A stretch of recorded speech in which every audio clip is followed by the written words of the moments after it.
Assalamualaikum warahmatullahi wabarakatuh.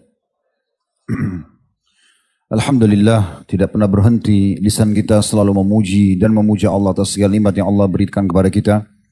Terutama tentunya selalu kita ingatkan kalau Allah masih memberikan kita umur dan hari ini adalah hari emas kita. Hari di mana Allah Azza wa Jalla masih memberikan kita kesempatan untuk bernafas dan beraktivitas dan tentunya untuk menjalankan tugas utama kita yaitu beribadah dan mengabdi kepadanya. Sebagaimana Allah telah berfirman dalam kitabnya, "Wa ma khalaqtul jinna wal insa illa liya'budun." Aku tidak ciptakan jin dan manusia kecuali betul-betul murni untuk beribadah dan mengabdi kepadaku. Beruntunglah orang-orang yang bisa mengisi waktunya, umurnya selama Allah belum mencabut nyawanya dan belum tiba ajalnya dengan amal-amal saleh. Termasuk dengan hadir mengerjakan sholat berjamaah seperti tadi misalnya, menghadiri majelis ilmu atau aktivitas-aktivitas positif yang lain. Karena itu semua nanti akan memberatkan timbangan amalnya hari kiamat dan otomatis juga bisa meloloskan masuk ke dalam surga dan menentukan derajat yang tinggi akan didapatkan di surga sana. Oleh karena itu ini sebuah nikmat yang sangat besar. Bila masa lalu kita sudah berisikan dengan amal-amal soleh, sekarang tinggal kita perbanyak amal soleh tersebut dan menambahnya selama ajal belum datang. Kalau esok kita masih hidup, kita lakukan hal yang sama bahkan lebih baik lagi secara kualitas. Begitu juga kalau seseorang di antara kita mungkin masa lalunya ada kelalaian, ada dosa-dosa, maka ini kesempatan emas untuk bertaubat. Ada saja orang-orang yang sudah meninggal dunia di kuburan sekarang diberikan peluang untuk hidup 5 menit saja, maka pastikan mereka akan segera bertaubat dari dosa-dosa mereka agar lepas dari hisab Allah Subhanahu wa taala. Oleh karena itu ini nikmat yang harusnya kita syukuri dan maksimalkan. Dan termasuk dalam makna syukur adalah bukan cuma ucapan lisan, tapi mempraktekkan dan menunjukkan dengan anggota tubuh kita kalau kita bersyukur kepada Allah Subhanahu wa taala. Kata Ibnu Qayyim rahimahullah, dengan menggunakan anggota tubuh itu di atas ketaatan kepada Allah Subhanahu wa taala. Selanjutnya kita panjatkan salam hormat kita kepada manusia yang telah Allah perintahkan kita untuk mengucapkan salam hormat kepadanya sebaik-baik suri tauladan. Dan sangat beruntung kalau seseorang menjadikannya sebagai suri tauladan karena dia akan mendapatkan kesuksesan sebagaimana manusia yang telah mencapai tingkat kesuksesan yang terbaik, berhasil dan sukses menjadi seorang ayah, suami, anak, sahabat, saudagar, politikus dan apapun yang merupakan target setiap orang di antara kita untuk diraih terbaik di tengah-tengah masyarakat atau komunitas manusia sudah diraih oleh manusia terbaik ini. Maka orang yang menjadikannya sebagai suri tauladan, mencintainya, mencontohi hidupnya, maka pasti buah tidak akan jauh dari pohonnya. Dan mengucapkan satu kali salam hormat kepadanya akan dibalas oleh Allah Subhanahu wa taala dengan 10 rahmat, dan rahmat Allah sering kami ulangi meliputi segala sesuatunya. Bisa pengampunan dosa, peninggian derajat, pemenuhan kebutuhan dan juga solusi dari permasalahan-permasalahan hidup. Maka setelah memuji Allah alhamdulillah sangat wajar kalau kita selalu mengucapkan salawat dan taslim kepada Nabi besar Muhammad sallallahu alaihi wa alihi wa sahbihi wasallam. Seperti biasa ikhwan dan akhwat sekalian rahimani wa rahimakumullah, kita akan membahas di Sabtu kedua serial sahabat. Dan kita akan masuk ke 2 sahabat terakhir di jilid 3. Artinya sahabat yang kita bahas hari ini, kemudian bulan depan insya Allah ada sahabat yang terakhir, dengan itu berarti jilid 3 sudah selesai. Dan kita akan masuk ke jilid keempat, yaitu jilid terakhir dari serial sahabat laki-laki yang memang akan kita bedah dengan izin Allah Subhanahu wa taala. Semoga saja Allah mengikhlaskan niat kita tentunya. Dan banyak di antara orang kadang-kadang menganggap remeh tentang masalah mempelajari biografi orang-orang saleh dimulai dari para sahabat dan juga generasi yang datang setelahnya, tabi'in, tabi'in. Seakan-akan mempelajari nama mereka, keluarga mereka, kapan mereka masuk Islam, bagaimana mereka mempelajari agama ini, bagaimana mereka mempertahankan iman mereka, bagaimana mereka punya kiprah-kiprah yang sangat besar dalam sedekah, dalam jihad, dalam membela Nabi SAW dan seterusnya. Semua ini dianggap hal yang tidak penting, sehingga mungkin dianggap untuk apa materi seperti ini. Padahal sebenarnya teman-teman sekalian, tanpa kita sadari, kita ini sebagai manusia butuh figuritas. Makanya banyak orang mengidolakan orang lain. Ya, ada orang yang mengidolakan pemain olahraga, pemain bola misalnya, pemain basket misalnya, atau yang sejenisnya. Ada orang yang mengidolakan para artis, ada yang mengidolakan para politikus. Dan betul-betul pada saat mereka mengidolakan, mereka menciplak hidupnya. Mereka coba mengetahui warna baju kesukaannya, makanan kesukaannya, minuman kesukaannya, hobinya apa. Bahkan kalau perlu poster-poster mereka dipasang di kamar-kamar. Dan selalu saja mungkin kalau ada buku yang dicatat maka dijadikan sebagai buku rujukan. Itu biasanya di alam manusia seperti itu. Memang ada keinginan kita untuk mengetahui figuritas. Nah, tidak ada yang mengalahkan teman-teman sekalian daripada mengetahui figuritas para nabi-nabi. kemudian pengikut-pengikut para nabi atau orang-orang yang menemani atau bersahabat dengan para nabi-nabi tersebut. Maka nanti di sini kita akan lihat memang betul-betul figur orang-orang yang asli real, bukan direkayasa, bukan seperti sebuah film, dari keberanian mereka, dari kedermawanan mereka, dari perjuangan mereka. Ini luar biasa, figur-figur yang memang betul-betul real di tengah lapangan. Bukan hanya sebuah film yang diikuti dengan aktor yang memang diatur dengan konsep seakan-akan dia jadi pahlawan. Mungkin di luar film itu dia bukan seorang pahlawan, mungkin seorang pengecut dan seterusnya. Sebagaimana kita sudah tidak asing di alam-alam film ini, berapa banyak orang yang hari ini menjadi penjahat, besok dia menjadi seorang pahlawan, lusa lagi menjadi seorang penjahat dan seterusnya. Maka itu biasa terjadi. Tapi figur-figur yang ditawarkan oleh kaum muslimin dalam sejarah Islam dan tidak bisa dipungkiri karena itu by data, semuanya dengan data-data yang real dalam sejarah mereka, itu adalah orang-orang yang real di lapangan, betul-betul memang dengan perjuangan yang mereka lakukan dan hasilnya betul-betul besar. Nah, pada hari ini kita akan mempelajari figur seseorang yang luar biasa. Gitu. Walaupun memang orang ini nanti akan sedikit unik di awal dia masuk Islam. Karena setelah masuk Islam dia sempat murtad dari agama Islam lalu masuk Islam kembali. Tetapi bagi orang yang mau mengambil pelajaran besar dari figuritas orang ini, dia akan bisa mengambil pelajaran. Di sini kita bisa lihat bagaimana luasnya rahmat Allah Subhanahu wa taala. Allah menginginkan hidayah dan petunjuk bagi hamba-hambanya. Allah ingin kita selamat. Allah ingin kita menjadi hamba-hamba yang patuh, soleh dan salihah, yang mendapatkan rahmat dan rezeki di muka bumi ini, diberikan kebahagiaan sesuai dengan janjinya. Maka orang-orang yang beriman dan beramal saleh itu lanuhyiyannahu hayatan thayyibah. Kami pasti akan berikan kehidupan yang maksimal, memuaskan, gembira di muka bumi ini, dan di akhirat juga mereka akan mendapatkan derajat yang tinggi. Luas rahmat Allah Subhanahu wa taala. Termasuk bukan hanya orang yang dari kecil sudah hafal Quran, dari kecil sudah ibadah, orang tuanya ulama, dia pun tumbuh sebagai seorang alim. Orang-orang yang biasa juga ibadahnya, tetap rahmat Allah SWT daripada mereka. Bahkan lebih luas daripada itu, para orang-orang kafir, para pembangkang, para ahli maksiat, terus diberikan peluang mereka untuk kembali kepada Allah, dan peluang mereka di saat mereka taubat kepada Allah akan sama dengan orang-orang yang sudah masuk Islam sebelumnya, atau orang yang sudah berjuang sebelumnya, mereka bisa bersaing.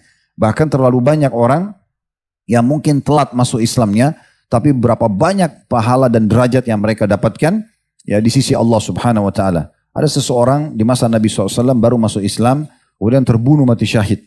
Maka Nabi SAW mengatakan orang ini beramal sedikit tapi mendapatkan pahala yang melimpah. Jadi bukan harus berarti orang itu sudah lama masuk Islam. Mungkin selama dia masuk Islam atau lahir dalam keadaan Islam masih jauh dari agama. Mungkin ada orang baru mu'allaf masuk Islam tapi dia sudah luar biasa kiprahnya dalam agama. Seperti Abu Hurairah radhiyallahu anhu, sahabat Nabi yang mulia terakhir masuk Islam. Dia cuma beberapa tahun sebelum Nabi SAW meninggal masuk Islam. Tapi dia termasuk sahabat yang paling banyak meriwayatkan hadis karena keseriusan dalam menuntut ilmu. Sampai Nabi SAW waktu ditanya Abu Hurairah, ya Rasulullah, siapa orang yang paling bahagia dengan syafaat anda hari kiamat? Kata Nabi SAW, wahai Abu Hurairah, saya sudah yakin tidak akan ada orang yang menanyakan pertanyaan itu sebelum kamu. Karena saya lihat bagaimana engkau luar biasa dalam menjaga hadis-hadis atau mengejar ilmu itu sendiri. Maka Nabi SAW mengucapkan bahwasanya orang yang paling bahagia dengan syafaat hari kiamat adalah orang yang betul-betul tulus mengucapkan la ilaha illallah, merenungi dengan fikiran dan meyakini dengan hatinya, dan aplikasi dengan anggota tubuhnya, ya, jujur dari hatinya, maka itu adalah orang yang paling bahagia dengan syafaatku hari kiamat. Jadi memang Islam tidak melihat masa lalu seseorang. Tidak ada kata-kata terlambat bagi orang mungkin yang sudah melakukan sekian banyak kesalahan. Tetap saja masih terbuka pintu-pintu taubat untuk dia. Itu dari satu sisi tentang rahmatnya Allah Subhanahu wa taala. Sisi yang lain, bahwasanya kita sebagai kaum muslimin yang sudah lebih dulu masuk Islam, mungkin sudah lebih dulu hadir di pengajian, jangan pernah putus asa untuk terus mendakwahi orang-orang yang belum mengenal dakwah kita, yang belum mengenal Islam. Di kalangan muslimin masih banyak di antara mereka yang belum sholat, belum tutup aurat, masih terjerumus dengan perbuatan haram. Rangkul mereka itu. Jangan pernah mengatakan, oh orang-orang ini jauh dari agama, sudahlah saya nggak usah urus mereka. Jangan. Justru kelebihan seseorang dalam mengerjakan amal saleh itu adalah peluang pahala buat kita dengan kita mendukungnya. Pelanggaran yang dilakukan oleh orang lain juga peluang pahala buat kita. Karena orang yang tidak sholat itu adalah peluang pahala buat kita menasihati dia agar dia sholat. Yang belum tutup aurat, yang masih terjerumus dalam perbuatan riba, zina dan segala macam. Kesempatan mungkin dengan satu dua kata, satu dua nasihat, sebuah ayat, sebuah hadis menjadi penyebab hidayahnya. kita tidak pernah ya tahu yang mana dari tutur kata kita bisa menjadi penyebab orang dapat hidayah. Ya, terus jangan putus asa. Sejahat apapun orang itu tetap bisa mendapatkan hidayah. Dan beruntunglah orang yang terjun dan masuk ke alam itu. Maksudnya justru orang yang susah dapat hidayah, dia jadikan sebagai fokusan dakwah dia. Karena kalau orang itu dapat hidayah, justru pahalanya lebih besar. Biasanya orang yang ekstrim dalam melakukan satu perbuatan dosa, itu juga akan sangat ekstrim kalau dia sudah taubat. Biasanya begitu. Ya. Bagaimana Umar bin Khattab, radhiyallahu anhu sangat benci dengan Islam. Membenci luar biasa dengan keberaniannya, dengan segala macam hal yang dilakukan, menyiksa kaum muslimin.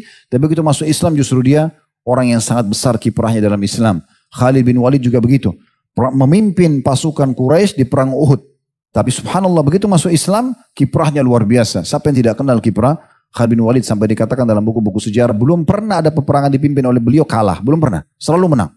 Termasuk ekspansi Islam ke negeri Syam dan juga ekspansi Islam ke negeri Persia. Ya. Ini luar biasa gitu. Ya, bagaimana kiprah-kiprah mereka. Amr bin As juga begitu. Ya, dan banyak sahabat-sahabat Nabi yang lain yang seperti itu keadaannya. Jadi jangan pernah putus asa teman-teman sekalian. Ya. Jangan pernah merasa orang ini tiap hari mabuk, orang ini tiap hari berzina, atau pelacur, atau penjahat, lalu kemudian kita anggap tidak mungkin dia dapat hidayah. Itu nanti akan kita jelaskan di pelajaran yang kita ambil dari tokoh kita ini. Tokoh hari ini teman-teman sekalian bernama Tulaiha bin Khuwailid radhiyallahu anhu. Bagi yang pegang bukunya, ini kita tidak akan memulai dari awal lembaran. Karena saya melihat penulis ini coba menjelaskan panjang lebar dulu tentang masalah bab taubat sangat terbuka. Nanti akan kita jelaskan di Ad-Durus wal Ibar atau pelajaran yang bisa kita ambil.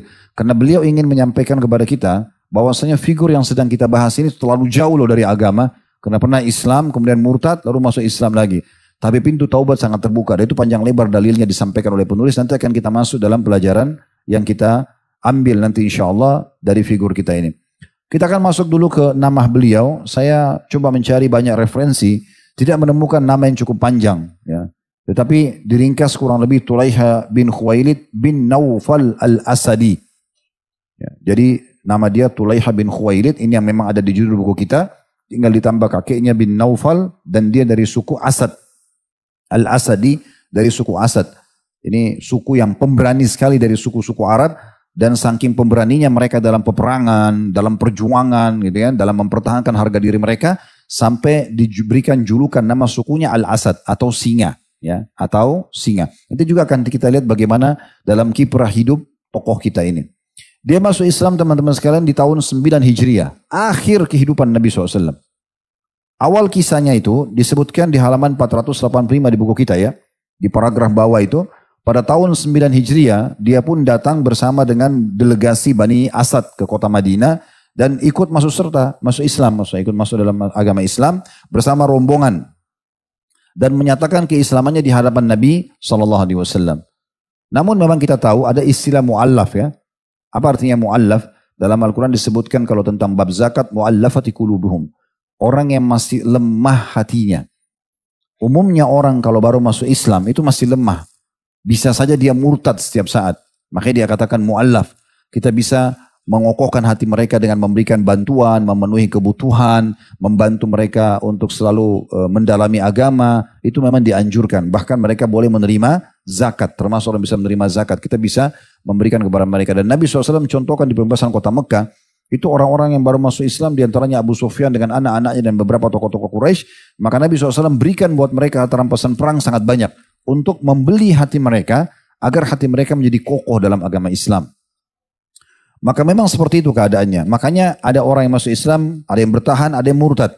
Seperti itu kurang lebih keadaannya. Nah diantaranya adalah tokoh kita ini. Tulaiha radhiyallahu anhu masuk Islam.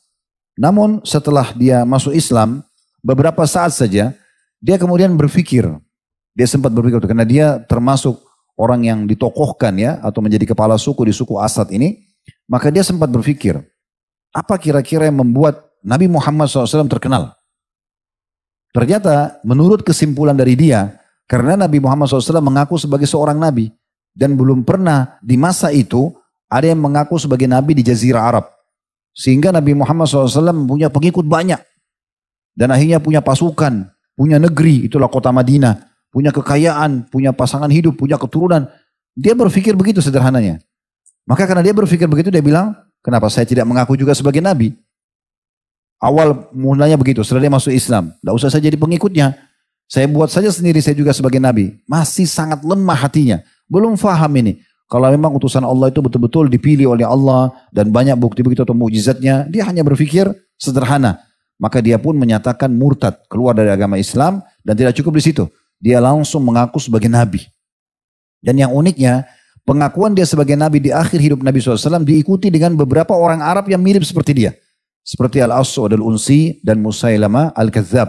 Ya, ini semua nabi-nabi palsu yang muncul, di antaranya Tulaiha bin Khuwailid. Cuma bedanya, Al-Aswad Al-Unsi sama Musailamah Al-Kadzab meninggal dalam keadaan pengakuan kenabian palsu, maka mereka masuk neraka. Tapi tokoh kita ini berbeda. Dia mengaku sebagai nabi, banyak pengikutnya, banyak pasukannya, hartanya melimpah, seperti yang dia tadi targetkan. Tapi subhanallah dia dikalahkan oleh pasukan muslimin. Karena waktu makin besar permasalahan dia, makin besar pengikutnya dan segala macam, dan Nabi SAW akhirnya wafat di awal tahun 11 Hijriah, maka Abu Bakar mengutus pasukan dipimpin oleh Khalid bin Walid radhiyallahu anhu majma'in untuk menyelesaikan urusan nabi-nabi palsu ini. Musailamah Al-Kadzab, Aswad Al-Unsi, diantaranya Tulaiha.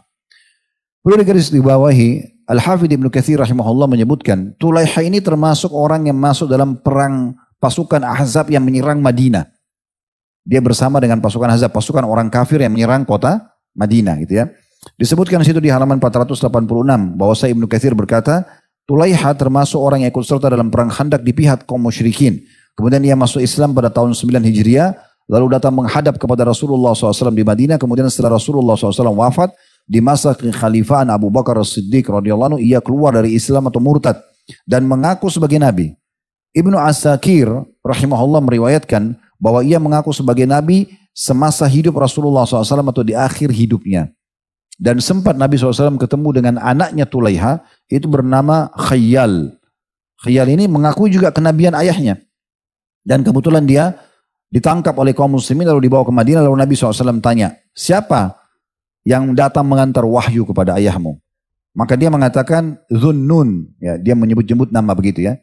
Sebenarnya Dhunnun ini istilah ya, nama yang mereka datangkan saja begitu, yang tidak pernah berdusta, tidak pernah berkhianat, dan tidak menjadi sebagaimana dia jadi.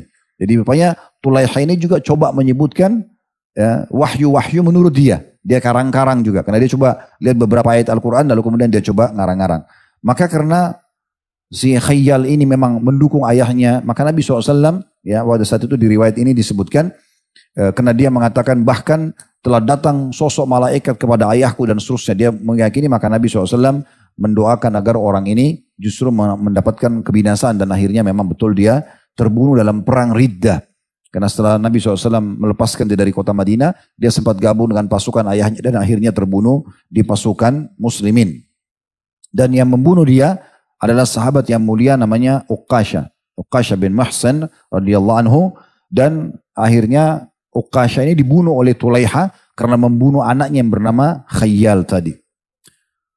Pada saat itu teman-teman sekalian ada satu lokasi namanya Bazakhah. Di Bazakhah inilah pusat kekuatan Tulaiha di masa dia murtad ya dan mengaku sebagai nabi.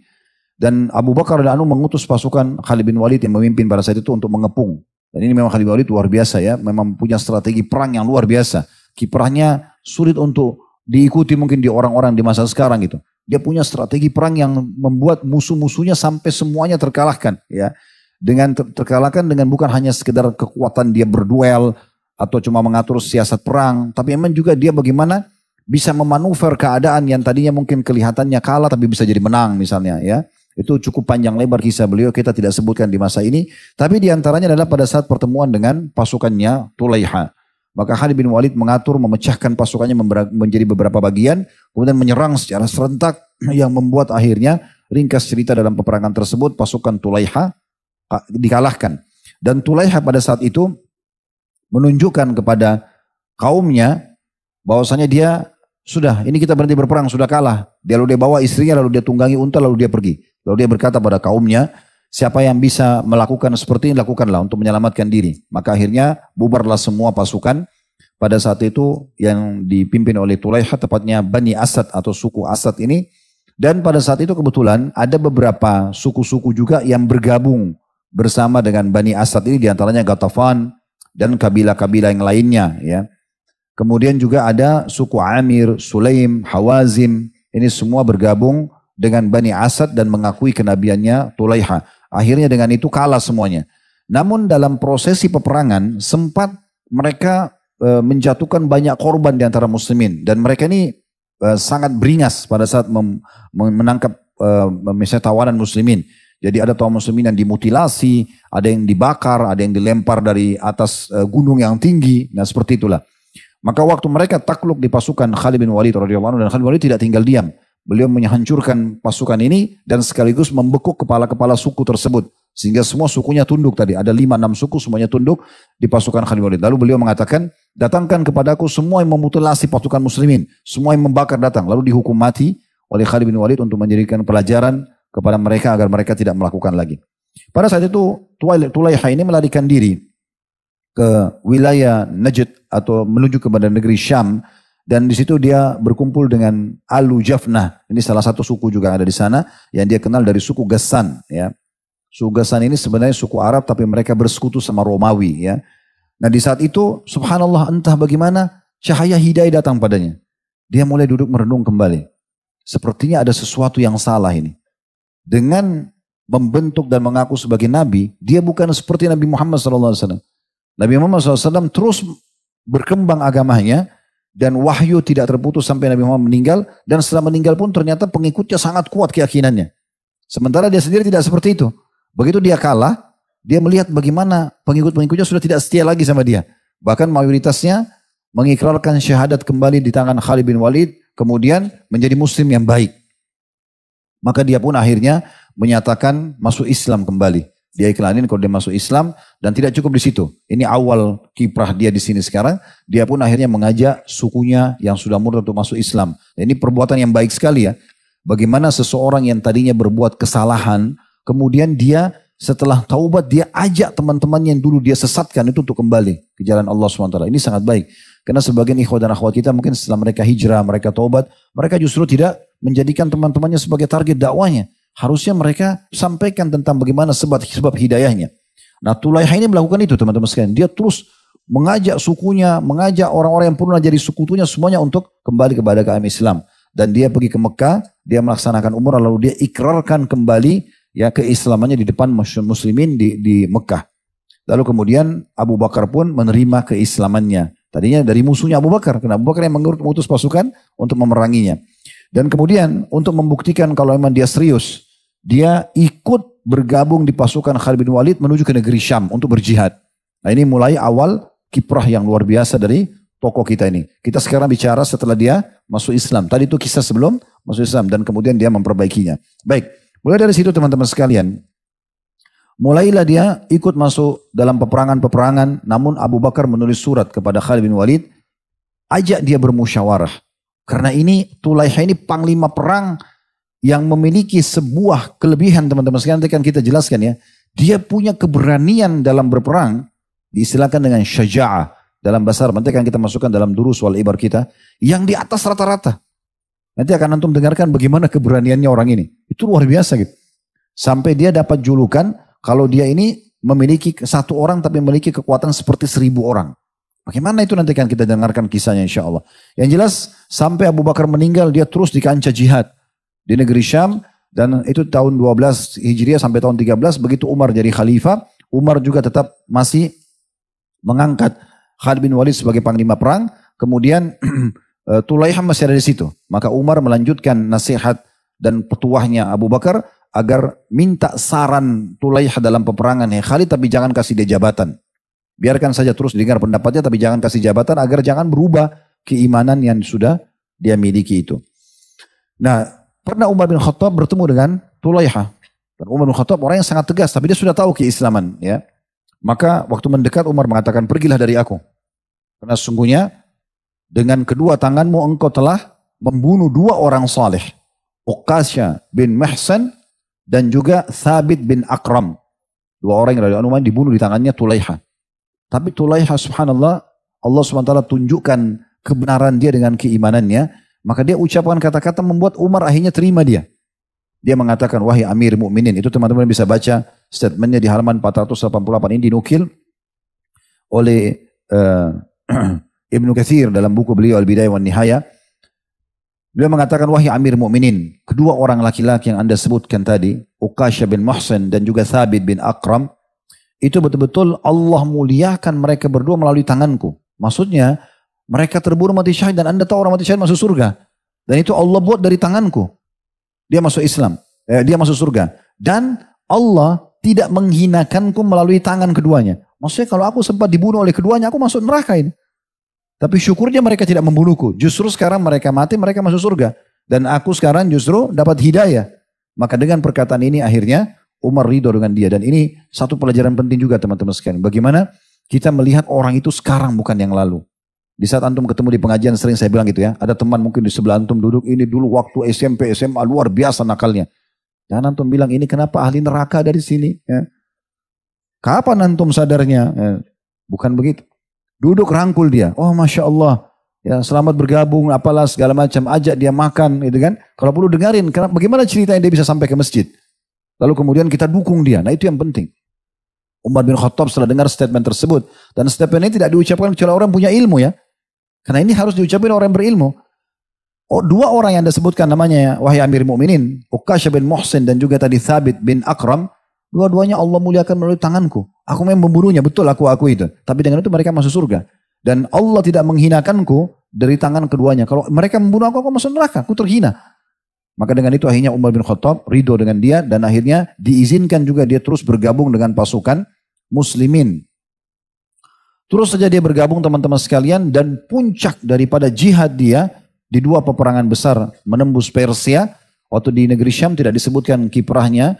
Ya, saya belum pernah ada buku menyebutkan, tapi banyak ahli sejarah lebih fokus kepada peperangan penembusan Persia, karena memang di situ dinukil bagaimana kiprah yang sangat besar di perang Qadisiyah dan Nahawan, ya itu di Persia. Disebutkan oleh Muhammad bin Sa'ad dalam kitab At-Tabaqat Ar-Rabi'ah atau tingkat keempat dari para sahabat Nabi, dia berkata, Tulaiha setara dengan 1000 kesatria berkuda karena kegarangannya, keberanian dan kepayawan dalam berperang. Jadi itu yang disebutkan oleh ya Muhammad bin Sa'ad dalam kitab At-Tabaqatnya. Baik, sekarang teman-teman sekalian kita coba masuk lebih dalam ke alam kiprah dia. Ya, karena berhubungan dengan masalah keberanian, ya, kemudian perjuangan dalam membenarkan keimanannya sampai akhirnya tertutup dengan mati syahid di jalan Allah SWT. Tadinya subhanallah Nabi palsu, masuk Islam murtad, tapi dia murni betul-betul nasuha dengan taubatnya, dia perbaiki dan dia buktikan kepada Allah Azza wa Jalla kalau dia serius, dia ikut jihad sepanjang hidup sampai akhirnya Allah matikan dia mati syahid. Ada sebuah kisah unik. Saya akan mulai di sini di alam jihadnya. Ini kisah teman-teman sampai membuat bukan cuma muslimin yang kagum, pasukan Persia pun kagum. Apa kisahnya? Umar bin Khattab setelah melihat adanya upaya yang dibuat oleh Abu Bakar untuk menyerang sebagian wilayah Persia dipimpin oleh Khalid bin Walid di perang Yarmouk, ya, di beberapa perangan dimenangkan oleh Khalid bin Walid. Namun setelah Abu Bakar meninggal, ini butuh dilanjutkan estafetnya. Namun yang dilakukan oleh pasukan Abu Bakar masih di pinggiran Persia. Persia itu wilayah luas sekali. Jadi kalau sekarang kita anggap Rusia saja termasuk negeri yang sangat luas di muka bumi ini, ya. Karena mereka punya wilayah yang sangat luas, maka di masa itu Persia itu masuk Rusia seluruhnya, masuk Irak, Iran dan Afghanistan. Itu besar sekali wilayahnya, sangat besar. Mereka negara adik kuasa. Itu di daerah timurnya Jazirah Arab. Di daerah barat dan utara Jazirah itu dikuasai oleh Romawi. Ya, negeri Syam, Turki, Eropa ke atas, Afrika itu semua dikuasai oleh orang-orang Eropa. Jadi orang-orang Romawi. Jadi dua negara ini adik kuasa. Dan di masa Abu Bakar dan masa Umar, di sinilah masa ekspansi Islam luar biasa kedua wilayah ini. Ya, di awal-awal Abu Bakar setelah menyelesaikan fitnah nabi-nabi palsu, mulailah diutus pasukan, dikirim surat kepada Khalid bin Walid setelah selesai fitnahnya Tulaiha bin Khuwailid, Aswad al-Unsi, kemudian juga Musailamah al-Kadzdzab, sudah selesai semua urusannya, Jazirah Arab sudah kembali Islam, langsung Abu Bakar tidak menunggu. Karena Khalid bin Walid sama pasukannya masih semangat di medan perang, maka silakan lanjutkan. Lanjutkanlah ke sebagian wilayah negeri Syam dan juga wilayah Romawi dan juga wilayah Persia. Tapi masih belum lingkupnya luas, masih di pinggiran. Umar bin Khattab melanjutkan estafet itu. Dan kita bicara langsung saja Persia, karena kalau bicara Romawi panjang lebar ceritanya. Insya Allah mudah-mudahan kalau Allah mudahkan nanti, saya akan buat juga materi khusus tentang masalah penyerangan ekspansi ke Romawi, bagaimana takluk tangan kaum muslimin, siapa pemimpin perangnya, bagaimana kiprah kaum muslimin, siapa pemimpinnya dan seterusnya, berapa jumlah pasukan, senjata yang digunakan. Begitu juga dengan Persia. Tapi kita sekarang masuk ke Persia dulu. Persia ini teman-teman wilayah di timurnya Jazirah Arab. Dan wilayah ini terkenal sekali ya dengan besarnya pasukan Persia itu. Sekali mereka bentuk pasukan itu tidak kurang dari 50.000 orang. Dan pasukan intinya itu berjumlah sekitar 250.000 pasukannya. Dan orang-orang Persia berbeda. Postur tubuh mereka itu jauh lebih besar. Dan mereka memang di masa itu ya, kalau sekarang mungkin sudah berbeda, tapi di masa itu mereka memang ini ahli perang. Hampir seluruh wilayah itu menguasai keterampilan perang. Jadi mungkin ada sebagian wilayah ya di muka bumi di masa itu termasuk Romawi sendiri, ada pasukan perang, ada masyarakat biasa. Kalau di Persia ini hampir seluruh warganya itu kayak kita mungkin wajib militer. Mereka semua menguasai peperangan. Mereka postur tubuhnya besar-besar. Dan terkenal sekali pasukan Persia itu, mereka selalu pakai pakaian besi dari kepala sampai kaki. Dan kalau jalan itu tidak pernah bawa satu jenis senjata. Mereka bawa pedang, mereka bawa tombak, mereka bawa segala jenis ya. Mungkin kalau kita kayak kapak ya, itu tapi yang untuk membunuh orang, bukan untuk memotong ini, tapi sangat tajam. Terus membawa cambuk, membawa rantai, itu di badannya sehingga berat sekali. Dan itu yang terjadi, hampir semua prajuritnya seperti itu keadaannya. Jadi mereka ini orang-orang yang memang luar biasa gitu. Mereka mau mempertahankan wilayah mereka dengan cara mereka harus punya kekuatan militer yang besar. Nah pada saat itu Umar bin Khattab mulai berpikir, siapa kira-kira orang yang paling cocok untuk memimpin pasukan yang hatinya hati baja ini. Harus yang kuat sekali, yang tidak bisa kendor. Karena jumlah pasukan muslimin yang terbentuk dari seluruh wilayah itu hanya 30.000. Menghadapi pasukan Persia 250.000. Itu bisa 8 kali lipat dari jumlah kaum muslimin. Maka orang mulai mengkasih nama, mengodolkan nama. Ya Amir Mu'minin si Fulan, wah Amir Mu'minin si Fulan. Waktu itu Khalid bin Walid masih bertugas di negeri Syam. Umar bin Khattab mau jangan mengganggu itu. Dia mau ada satu pemimpin baru.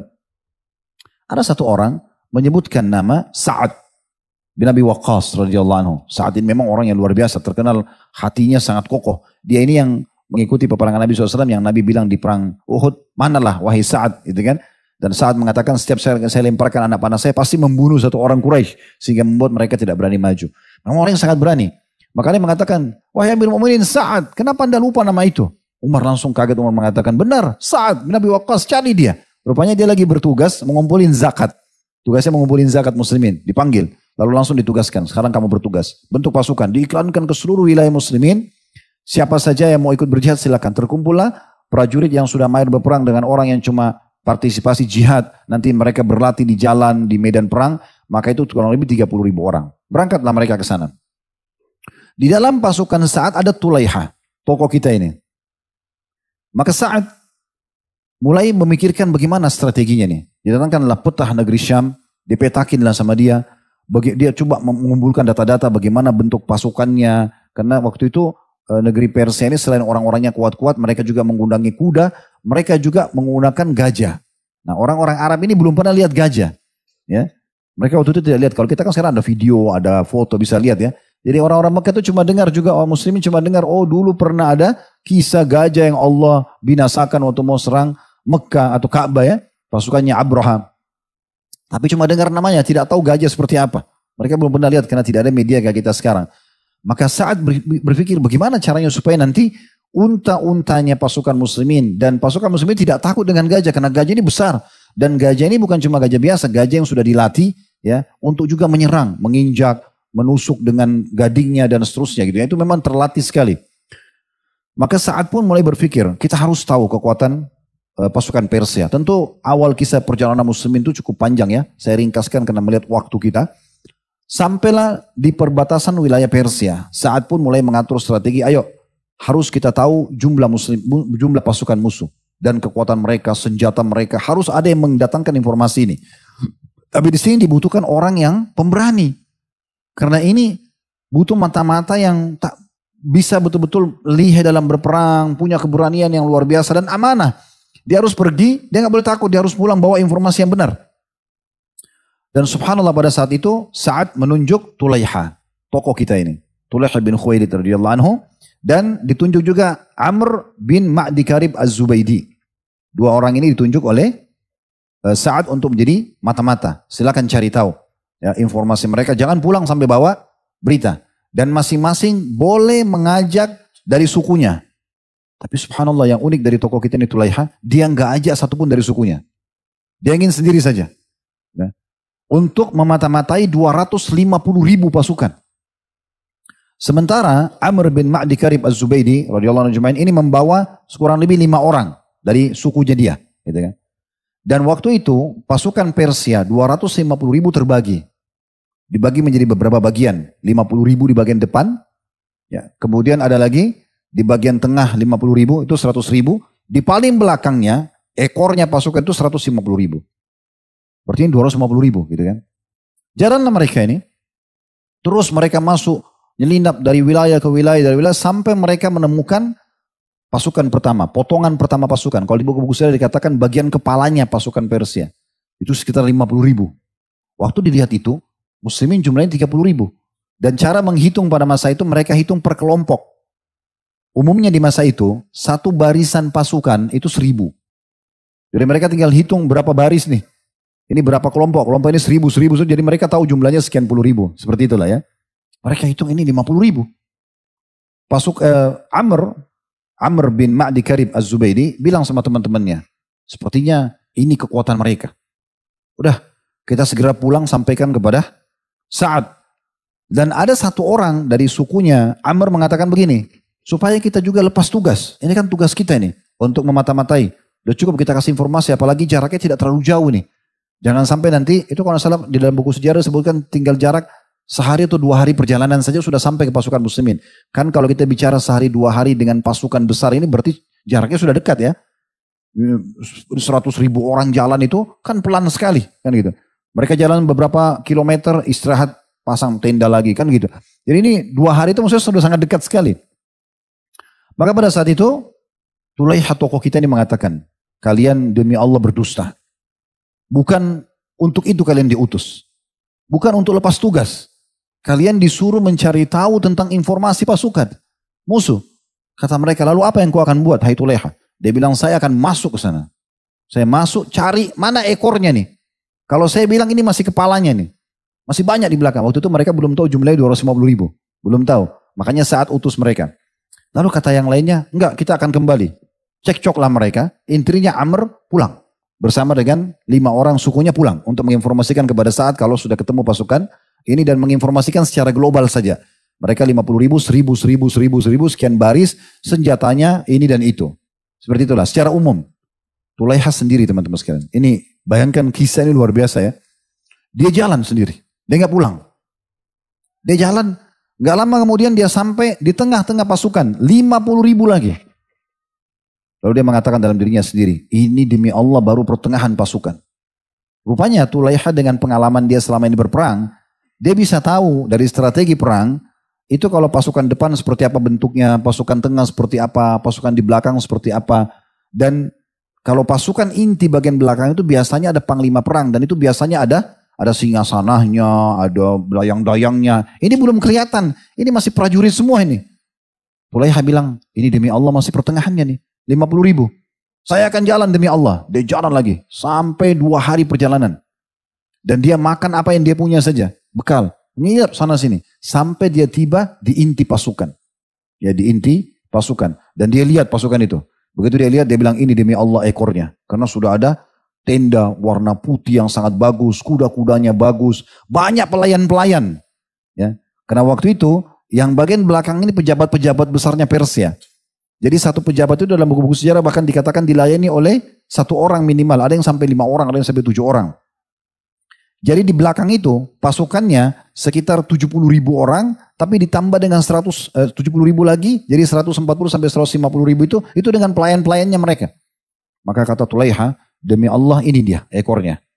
Maka saya tidak akan pulang sampai saya sudah membawa informasi lengkap dan saya sudah mencelakakan mereka. Memang dia mau masuk sih. Subhanallah dia tunggu sampai malam. Begitu dia masuk malam, dia masuk nyelinap di pasukan itu. Bayangkan beraninya dia masuk ke pasukan itu sendirian. Dan dia cari mana tenda paling besar, kemah paling besar. Ini pasti kemah pimpinannya mereka. Dia temukan ada satu tenda, dalam buku-buku sejarah dikatakan, itu teman-teman bisa di halaman 491, 492 diceritakan panjang lebar kisahnya. Dia lihat tenda, yang belum pernah lihat seindah itu sebelumnya. Dan di dekatnya ada kuda berwarna putih juga sangat sempurna. Karena dia memang orang yang suka berperang, dia tahu jenis-jenis kuda. Ini kuda paling bagus. Tanpa menunggu teman-teman sekalian, dia naik ke kuda itu di malam itu. Kemudian dia mengambil pedangnya, dia putuskan tali kekangannya, dan dia dekati kemah itu, lalu diputus juga tali ya kemah itu. Kemudian dia bertakbir. Di tengah-tengah pasukan, orang-orang Persia tidak pernah berpikir ada umat Islam sampai ke mereka. Dan mereka tahu, ini jarak antara depan, tengah, sama ini jaraknya 2 hari. Ini gak mungkin jauh sampai ke sini nih. Dan mereka kaget, dan mereka berpikir, oh berarti banyak umat Islam datang ini. Mereka tidak tahu kalau cuma 1 orang. Dan Tulaiha radhiyallahu anhu tetap saja masuk, tebas sana, tebas sini. Terus saja dia melukai sana, melukai sini, ngambil apa yang dia bisa ambil. Selain kuda itu diambillah sama dia pedang, perisai diambil, dia jalan. Terus dia jalan. Lalu dia dikejar. Yang mengejar dia ini unik ya. Yang mengejar dia ada 3 prajurit terbaiknya Persia. Dan di negeri Persia diistilahkan 3 orang ini adalah kekuatan 1000 orang. Mereka mengistilahkan begitu. Mereka mengejar Tulaiha. Di pagi harinya, keesokan harinya, orang yang dari 3 orang kesatria terbaiknya Persia ini menemukan Tulaiha. Dan Tulaiha begitu tahu ada diikutin dari belakang dan dilihat, maka Tulaiha sengaja memperlambat. Nah, salah satu cara menyerangnya orang Persia, itu mereka selalu mendahulukan melempar lembing atau tombak mereka. Karena mereka mahir dalam melempar tombak itu. Dan umumnya kalau mereka melempar itu tepat sasaran. Terlebih lagi, ini adalah prajurit pilihan. Lalu kemudian tanpa tunggu lama, prajurit Persia ini langsung melemparkan ke arah Tulaiha. Dan uniknya dia kaget. Rupanya yang melempar ini belum pernah selama hidupnya meleset lemparan dia. Bisa pada saat itu Tulaiha berhenti, seakan-akan tidak mengetahui kalau itu musuh ada. Dan dia dengan sangat cepat, ya pada saat dilempar tombak lembing itu dan sangat cepat lemparannya, itu dia bisa menghindar. Sehingga lepas daripada lemparan tersebut. Dan tiba-tiba dia membalikan kudanya lalu dia menyerang kembali orang Persia itu. Dalam beberapa gerakan saja terbunuh orang itu. Musuh terbunuh. Dengan keterampilan dia berperang. Padahal ini kesatria terbaiknya Persia ya. Lalu kemudian dibiarkan sampai jenazahnya di situ. Dia biarkan di tengah jalan dan dia jalan pelan-pelan. Dia sengaja, dia mau tahu ada yang ikutin lagi enggak. Ternyata prajurit yang kedua mengikuti dan itu adalah sepupunya orang yang terbunuh tadi. Diikuti sama dia. Lalu dia lihat Tulaiha melakukan hal yang sama lagi. Karena dia seakan-akan lagi menuju ke pasukan muslimin dan dia sengaja pelankan jalannya sehingga akhirnya orang ini sama tadi mengambil lembingnya melempar. Tulaiha berhasil juga menghindari dan kembali menyerang dan membunuh orang yang kedua. Gitu kan? Kemudian ditaruh lagi jenazahnya di situ di jalan. Dia jalan lagi pelan-pelan. Datanglah orang ketiga. Nah ini yang menguatkan nanti bagaimana orang ini menggambarkan keperkasaan dan keberaniannya Tulaiha orang ketiga ini. Dan ini juga ternyata sepupunya juga orang kedua yang sudah meninggal. Mereka semuanya satu keluarga. Dalam sejarah ini dikatakan memang sepupu gitu. Yang jelas teman-teman sekalian orang ketiga ini berusaha mengejar Tulaiha. Sama sikapnya, dia tidak tahu temannya kedua ini sudah melakukan strategi yang sama. Tapi cuma strategi perang mereka. Dilempar lembing, meleset, Tulaiha langsung kembali menyerangnya. Tapi kali ini Tulaiha nggak membunuh. Lalu kalah orang itu, duel kalah. Lalu Tulaiha mengikat tangannya dan menggiringnya. Ya, mendorongnya suruh jalan kaki di depannya Tulaiha. Jalanlah Tulaiha, terus dia jalan. Rupanya ada beberapa prajurit-prajuritnya Persia ini ngikutin langkah itu terus ngejar Tulaiha ini. Di mana dia? Gitu kan? Dikejar, ada mungkin 10 orang datang berhasil melihat Tulaiha dari jauh. Tapi rupanya waktu mereka jalan mereka lihat jenazah yang pertama, jenazah yang kedua. Dan mereka tahu siapa yang terbunuh ini. Ini kesatria terbaik mereka. Dan setelah itu mereka mendekat, mereka lihat yang ditawan oleh Tulaiha yang ketiga itu justru orang terkuatnya mereka. Maka akhirnya 10 orang ini pulang balik, gak berani. Ya, karena kalau ini aja bisa dikalahkan apalagi kita, nah seperti itu ya. Subhanallah, Tulaiha jalan. Karena itu yang 10 orang tidak berani, dia jalan. Sampai di tengah pasukan muslimin. Dan orang muslimin kagum melihat semua ini karena mereka tahu ini bukan kudanya umat Islam. Gak ada umat Islam itu tuh punya kuda warna putih besar tuh kan gak ada. Dengan kuda mereka pun pakai di besi, pakaian besi ya untuk diajak berperang, dilatih berperang. Dan Tulaiha menggiring orang Persia, wajah mereka berbeda gitu kan. Bukan seperti wajahnya orang-orang Arab. Karena waktu itu muslimin umumnya masih dari Jazirah Arab, masih belum menyebar di mana-mana gitu ya. Nanti setelah takluknya Persia baru banyak bercampur ya. Takluknya Romawi baru banyak bercampur, baru ekspansi Islam. Itu tuh masih wajah Arab semua mereka. Jadi mereka lihat ini orang asing. Tulaiha sengaja menggiringnya sambil menyuruh jalan itu. Begitu tiba di depannya Sa'ad senyum. Lalu Sa'ad mengatakan, apa yang kau bawa Tulaiha? Dia bilang ceritanya begini, wahai panglima perang. Saya meninggalkan Amr, disebut temannya dulu yang kemarin lari pulang. Gitu.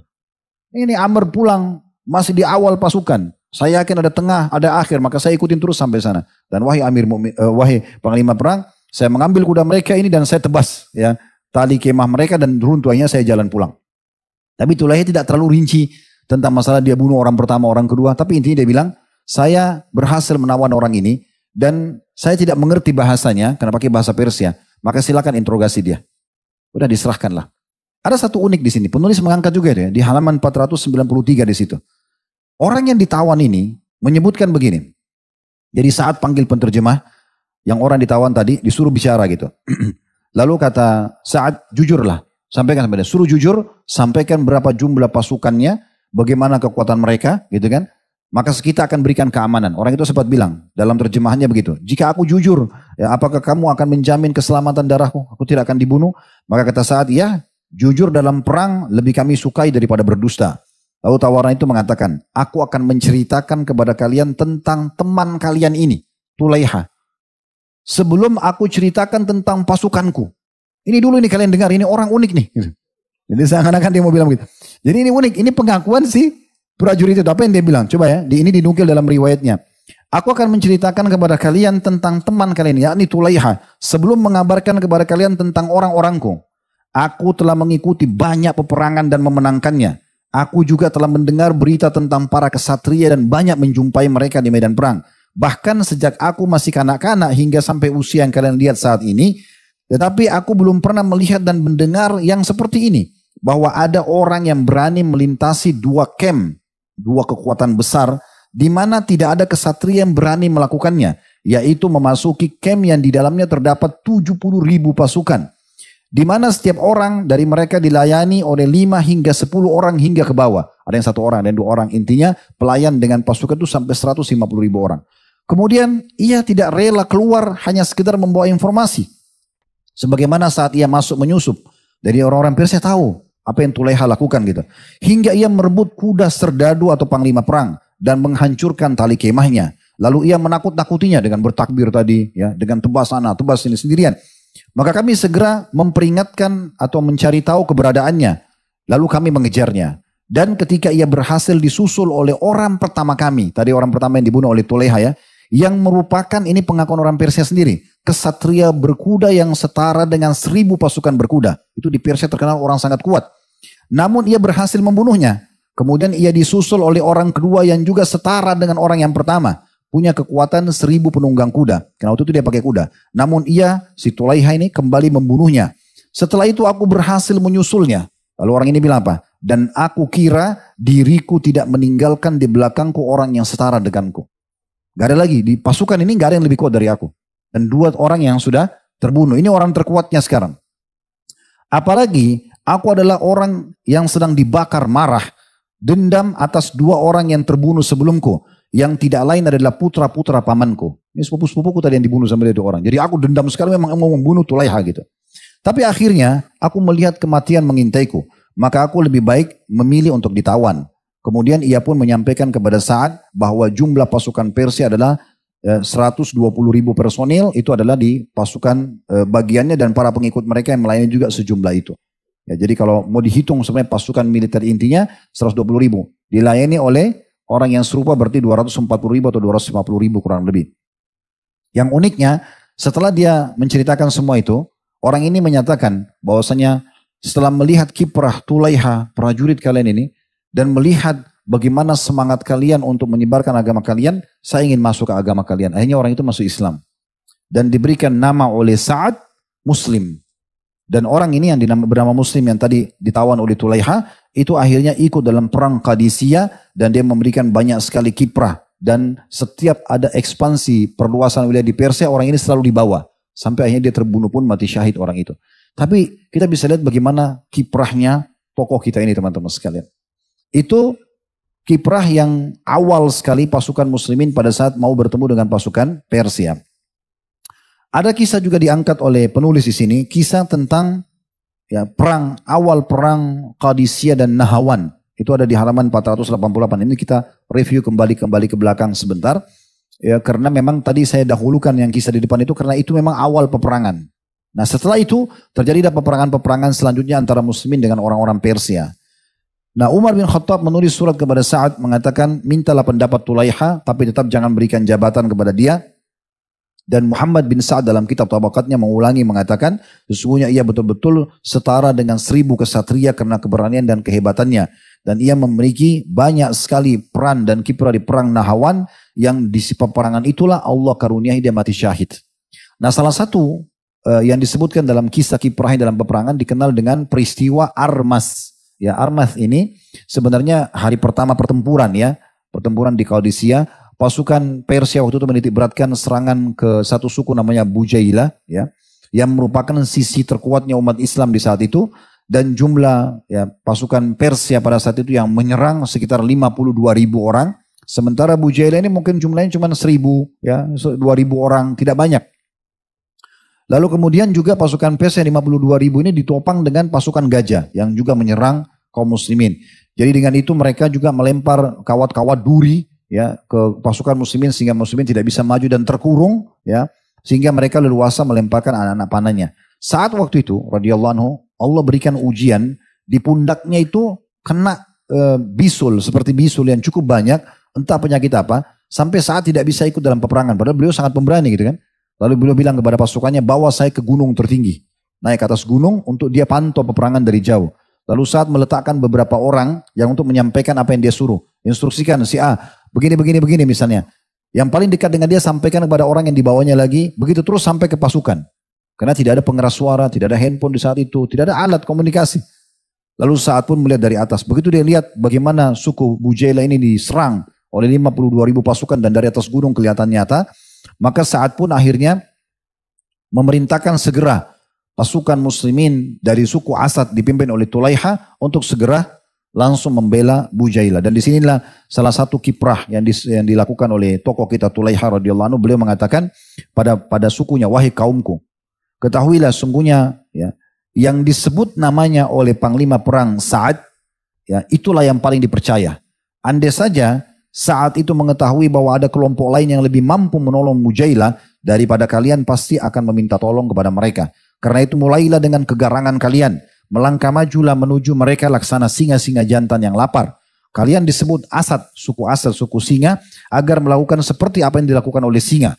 Menyeranglah, jangan hanya bertahan. Kembalilah berperang dan jangan pernah lari. Maksudnya walaupun kita banyak terbunuh, tetap melawan. Alangkah baiknya suku Rabi'ah. Ini pernah ada satu kisah, suku Arab namanya Rabi'ah. Keajaiban apa yang mereka buat, pada abad mana mereka musnah. Maksudnya dulu pernah ada suku-suku Rabi'ah, itu terkenal suku Arab kalau berperang mereka tidak mau berhenti sampai mereka menang atau mereka mati semuanya. Maka dia memotivasi suku Asad untuk itu. Apakah akan sampai kepada sikap-sikap mereka? Kita bisa nggak mencapai itu supaya nama kita juga harum nih? Cukuplah sikap-sikap kamu niscaya, sikap-sikap ya niscaya Allah akan menolong kamu. Lawan mereka dengan garang bismillah. Nah dengan itu maka pasukan Bani Asad pun akhirnya melawan. Walaupun banyak duri-duri yang dilemparkan, melawan pasukan gajah yang mereka mungkin waktu itu belum tahu bagaimana cara menghadapi gajah-gajah tersebut ya. Dikatakan oleh Al-Ma'rur bin Suwaid, salah seorang yang ikut serta dalam perang Qadisiyah, dia mengatakan Bani Asad melawan pasukan Persia dengan garang.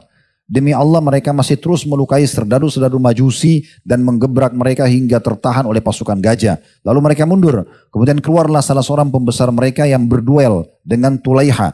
Tanpa membuang-buang waktu Tulaiha menyerangnya dan akhirnya terbunuh di tangan Tulaiha. Lalu keluar pembesar yang lain bernama Jalinus. Ini salah satu panglima perang yang paling terkenal waktu itu. Kalau Jalinus kalah ini berarti kalah pasukan Persia sebenarnya. Tapi pada saat itu umumnya mereka tidak keluar duel. Tapi entah gimana dengan hikmah Allah, dia ditemukan oleh Tulaiha di kancah peperangan dan Tulaiha menghadapinya. Yang unik sekali, Tulaiha berhasil mengalahkan Jalinus. Ya, yang pada saat itu dianggap seluruh pasukan Persia yang ratusan ribu itu tidak bisa mengalahkan orang ini dalam berduel. Selama latihan, ya segala macam tidak pernah bisa. Dan setiap di medan perang kalau Persia dipimpin oleh Jalinus ini nggak pernah kalah. Karena luar biasa mahir dalam berperang, badannya kekar, senjatanya banyak. Tapi subhanallah dengan Tulaiha kalah dia. Dan Tulaiha menghantamkan pedangnya ke atas topi besinya, walaupun tidak sampai memecahkan topi besi itu, tapi akhirnya membuat Jalinus juga jadi korban. Dan dalam syairnya Tulaiha mengatakan, aku tebas Jalinus dengan satu tebasan, kala kaki-kaki kuda di tengah kekangan. Maksudnya, kala lagi berkecamuk peperangan tersebut. Dan akhirnya Jalinis pun terbunuh di tangan ya Tulaiha pada saat itu. Dan dengan ini akhirnya membuat tentunya pasukan tersebut dikalahkan. Pasukan tersebut dikalahkan. Dalam perang ini juga diceritakan bahwasanya dinukil kisah bagaimana keberanian Tulaiha yang dikenal sebagai pemberani yang tidak takut mati dan setara dengan 1000 pasukan berkuda. Dia melakukan sebuah aksi nekat, yaitu dia coba jalan sendiri, lagi bersama perang nih. Dia jalan sendiri, dia manuver dari belakang tempat yang jauh sekali, supaya dia bisa berada tiba-tiba di belakangnya pasukan Persia. Jadi kan biasanya pasukan itu kalau lagi berkecamuk, berhadapan kan. Sekarang dia buat sendiri, tidak ada teman yang ikut. Dia manuver dari jauh sampai berada di belakang pasukan Persia. Kemudian pada saat itu dikatakan dia pun bertakbir dengan suara keras 3 kali, sampai akhirnya membuat pasukan Persia kelabakan. Mengira bahwasanya muslimin sudah sampai di belakang mereka. Padahal sebenarnya tidak ada kecuali Tulaiha saja. Ya, jadi ini kiprah yang luar biasa dari dia. Dan dengan itu akhirnya kocar-kacir, terlebih lagi Julainus atau Jalinus tadi sudah terbunuh. Dan akhirnya Tulaiha berhasil menjadi penyebab menangnya muslimin dalam peperangan tersebut. Nah ini kurang lebih gambaran tentang Tulaiha radhiyallahu anhu, dan terakhir ditutup, akhirnya dia pun ditutup hidupnya oleh Allah subhanahu wa ta'ala karena ketulusannya dalam berperang, menyebarkan Islam, dia juga tunjukkan kebenaran dalam keimanannya, maka Allah pun menutup hidupnya dengan mati syahid. Ditungkil oleh Imam Az-Zahabi rahimahullah. Itu ada di halaman terakhir kisah sahabat ini 494. Imam Az-Zahabi mengatakan, menurutku Tulaiha memberikan kontribusi yang dalam perang Nahawan yang sangat besar karena membunuh Jalinus tadi dan juga berhasil maju dan manuver di belakang pasukan yang belum mendengar kalau pimpinan mereka mati untuk bertakbir, dan akhirnya membuat mereka lebih takut dan kocar-kacir. Kemudian dia pun akhirnya terbunuh mati syahid di sana. Semoga Allah memaafkan masa-masa lalunya. Taiman tidak dinukil teman-teman, belum dinukil. Saya sendiri mungkin keterbatasan ilmu ya, belum mendapatkan seperti apa prosesi beliau dibunuh oleh musuh. Tapi yang jelas ditemukan setelah perang Nahawan, salah satu syuhada adalah ditemukannya jenazahnya Tulaiha radhiyallahu anhum. Baik, kita akan masuk teman-teman sekalian ke manaqibnya. Seperti biasa sesi tablik akbar sahabat ini atau sirah sahabat ini kita bagi menjadi 3 bagian tentang kisah bagaimana hidupnya dan kiprahnya. Kemudian yang kedua kita ringkas poin-poin manaqibnya atau keutamaan dia, kemudian baru kita masuk pelajaran penutupnya masalah durus wal ibar. Kalau manaqibnya sendiri itu kalau kita simpulkan tidak kurang atau mungkin hanya 5 poin saja ya, karena memang kiprahnya lebih banyak setelah dia memperbaiki Islamnya pada saat dia mengucapkan syahadat baru setelah murtad ya. Yang pertama, dia telah taubat dengan taubat nasuha ya, dan setelah itu dia benar-benar memperbaiki keislamannya. Dan bagaimana kita sudah tahu kiprah-kiprah dia setelah itu untuk membuktikan kebenaran imannya kepada Allah Azza wa Jalla dan kepada kaum muslimin. Kemudian yang kedua, dia mendapatkan julukan seorang laki-laki memiliki 1000 kekuatan orang. Nah memang di masa itu mereka biasa menggunakan itu ya. Ada orang subhanallah suaranya lantang, ya keberaniannya luar biasa, kekuatan fisiknya juga luar biasa, strategi perangnya luar biasa. Ada orang yang begitu subhanallah. Ya ada orang yang memang Allah karuniai dia punya kelebihan ya. Mungkin di alam kita masing-masing ada. Mungkin teman-teman kalau kerja di kantor ada mungkin di antara teman-teman kita yang Allah kasih kelebihan. Mungkin kita sudah capek, dia masih belum capek, dia masih siap lembur. Dia mungkin kalau dikasih kesempatan kerja di hari libur pun dia pergi, ditugaskan luar kota dia pergi. Ada orang memang Allah kasih begitu ya. Bukan kita samakan dengan Tulaiha. Tulaiha ini alam yang berbeda. Gitu. Tapi maksudnya ada orang seperti itu. Mungkin di alam dakwah pun kami temukan ada orang Masya Allah tidak kenal capek. Dari pagi sampai malam dia dakwah terus. Ada juga orang cuma sekali pertemuan sudah capek ya. Itu biasa gitu ya, seperti itulah. Jadi ada orang yang Allah SWT berikan kelebihan. Nah, di antaranya tokoh kita ini. Yang ketiga, dia memiliki keberanian atau syaja'ah yang luar biasa. Di atas rata-rata. Nanti akan kita jelaskan dalam durus wal ibar tentang masalah syaja'ah atau keberanian ini. Kemudian yang keempat, dia termasuk orang yang mengikuti 2 peperangan, pembebasan atau penyerangan di negeri Romawi dengan pasukan Khalid bin Walid di masa Abu Bakar, dan di negeri Persia di masanya Umar bin Khattab. Dan perlu kita garis bawahi poin penting ya. Ulama hampir semua sepakat mengatakan, siapapun yang masuk dalam pasukan muslimin dalam membebaskan sebuah wilayah dari kekafiran, tandanya wilayah itu masuk dan mengenal Islam. Ya, sekarang kan kita bicara 2 negara adik kuasa di masa itu, Romawi di negeri Syam di masa itu satu negeri, tapi sekarang namanya Jordania, Lebanon, Syria dan Palestina ya 4. Dan juga sebagian wilayah Turki. Kemudian nanti masuk lagi ke atas Turki sampai ke Eropa. Tapi intinya sebenarnya itu masih dikuasai wilayah Romawi. Dan dengan pasukan ekspansi yang dikirim Abu Bakar ya untuk ekspansikan sama Umar, diantaranya Tulaiha ikut dalam pasukan tersebut. Tentu Abu Bakar sama Umar juga panen pahalanya. Khalid bin Walid juga panen pahalanya. Abu Ubaidah bin Jarrah juga panglima perang di negeri Syam juga panen pahalanya. Tapi Tulaiha ikut dalam pasukan. Setelah itu Islam dikenal di negeri Syam dan sampai hari ini sampai menjelang hari kiamat akan banyak Islam di sana, ya kan gitu. Dan kita lihat bagaimana kuatnya imannya teman-teman kita di Palestina, ya. Begitu juga dengan negeri Persia, Irak, Iran, Afghanistan, berapa banyak kaum muslimin di sana. Maka semua pasukan yang terlibat dalam ekspansi Islam itu panen pahala, semua kebaikan, pembangunan masjid, sholatnya mereka, pernikahan mereka, pokoknya penerapan agama Islam itu selalu dipanen pahala oleh orang-orang ini. Nah seperti itulah, mirip dengan ini pernah kita jelaskan di kalau tidak salah tahun lalu atau 2 tahun lalu ya, di 17 Agustus kebetulan kita lagi ada di berdepatan hari Rabu, waktu itu kita bedah tentang masalah tentang inilah untuk negeri ya, negiku. Kita pernah bahas para pejuang kita teman-teman sekalian yang pernah berjuang untuk kemerdekaan Indonesia itu betul-betul panen pahala kita semua. Nah, itu panen pahala kita karena dengan mereka melawan penjajah di masa itu, mengusir Belanda, mengusir Jepang, sehingga akhirnya muslimin sekarang bisa bangun masjid, di antaranya bisa pengajian begini, terjadinya haji, jemaah haji berangkat, pemerintahan menjalankan syariat Islam, di antaranya iklankan Ramadan dan segala macam lah, ada MUI, ada segala macam lah, gitu kan. Bisa semua masjid, semua ibadah, semua pesantren dipanen pahalanya para pejuang itu. Karena mereka penyebabnya, dan ini penting sekali. Kemudian yang kelima yang terakhir, dia ditutup hidupnya dengan mati syahid, dan ini sebuah karunia yang luar biasa. Setiap muslim harusnya merindukan mati syahid tersebut. Baik, sekarang kita masuk ke sesi terakhirnya, masalah durus wal ibar atau pelajaran yang bisa diambil. Yang pertama teman-teman sekalian tentang kedudukan hidayah itu sendiri. Petunjuk yang datang dari Allah subhanahu wa ta'ala. Ingatlah teman-teman sekalian, Allah subhanahu wa ta'ala itu tidak pernah berhenti memberikan hidayahnya kepada siapapun. Dan ulama membagi, diantaranya Ibnu Qayyim rahimahullah, membagi hidayah menjadi 4. Yang pertama, beliau mengatakan adalah hidayah yang umum. Maksudnya petunjuk umum. Hidayah ini Allah berikan kepada manusia, kepada jin, kepada hewan-hewan, ya, untuk supaya mereka bisa menjalani roda kehidupan mereka. Di antaranya kita tahu, oh makan itu melalui mulut, bernafas melalui hidung. Ini kan petunjuk semua. Alami kita bisa mengetahuinya. Hewan juga sama. Mereka tahu makan dari mulutnya, ya. Mereka tahu bagaimana kalau melahirkan, terus kemudian dia urus anaknya, induk betinanya. Nah seperti itulah dan semuanya. Itu Allah sebutkan dalam surah Al-A'la, surah nomor 87 ayat 1 sampai ayat 3. Ayat yang masyhur, sabbihisma rabbikal a'la alladzi khalaqa fasawwa, dan ayat terakhirnya yang ketiga, walladzi qaddara fahada. Jadi saksi bahasan fahada, yang artinya sucikanlah nama Tuhanmu yang maha tinggi, yang telah menciptakan dan menyempurnakan ciptaannya, serta yang menentukan kadar segala sesuatunya, semua ada kadar-kadarnya ya, dan juga memberikan petunjuk. Ini model hidayah yang pertama. Jadi itu juga hidayah, itu petunjuk juga. Allah SWT memudahkan kita untuk itu. Ya seperti orang kalau malam tidur, kalau siang aktivitas, itu semua hidayah ya. Semua itu hidayah. Kita kalau ada masalah, kita jadi coba cari solusinya, ya gitu. Ya, kita kalau termasuk petunjuk itu orang kalau lapar dia makan, itu petunjuk. Dan juga petunjuk maksud dalamnya adalah kalau dia kenyang dia berhenti.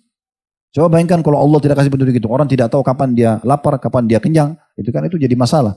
Orang buang air besar, buang air kecil, orang tahu kapan dia mulus di kamar mandi, dan dia tahu kapan dia harus berhenti. Kalau tidak tahu, tidak ada feeling untuk itu, tidak ada hidayah, maka mungkin dia tidak tahu. Dia bisa duduk di WC seharian. Misal, contoh saja ya, supaya mudah difahami. Kemudian yang kedua ada hidayah bayan dan dalalah ya. Maksudnya penjelasan dan petunjuk. Nah ini Allah subhanahu wa ta'ala ya sebutkan, inilah hidayah yang sering Allah tawarkan kepada semua hambanya. Tapi ini lingkupnya lebih kepada manusia dan jin. Ya, ditawarkan. Dan penawaran ini bisa secara langsung Allah gerakkan hatinya, ada kayak diilhamkan, dia merasa ingin mengenal Tuhannya, ya, atau dia ingin bertobat dari kesalahannya, atau dinasihatin oleh orang lain, atau dia lihat fenomena alam. Nah itu bisa terjadi, itu semua petunjuk. Itu juga hidayah namanya. Allah sebutkan dalam surah Fussilat, surah nomor 41 ayat 17, wa amma thamudu fahadainahum fastahabbul ama 'alal huda. Dan kaum Samud, kaumnya Nabi Saleh, maka mereka telah kami beri petunjuk. Datang Nabi Saleh, sampaikan, kenal Allah, ini hukumnya, ini boleh, ini nggak boleh, kerjakan itu, tinggalkan ini. Tetapi mereka lebih menyukai kesesatan daripada petunjuk. Allah sudah kirimkan petunjuk, ya.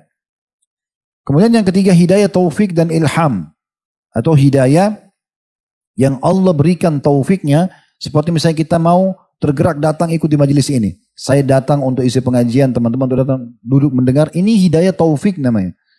Kalau Allah nggak kasih taufiknya, kita tidak akan datang, tidak akan duduk dengar. Saya tidak akan susun materi, gitu kan? Dan seterusnya. Maka ini namanya ada taufik dan ilham. Allah ilhamkan dalam hati dan pikiran kita, kita mau mengerjakan ketaatan-ketaatan. Ya. Ini Allah sebutkan dalam surah Yunus, surah nomor 10 ayat 25. Wallahu yad'u ila daris salami wa yahdi man yashau ila siratim mustaqim. Allah menyuruh manusia ke surga dan menunjuki orang-orang yang dikehendakinya ke jalan yang lurus. Ya.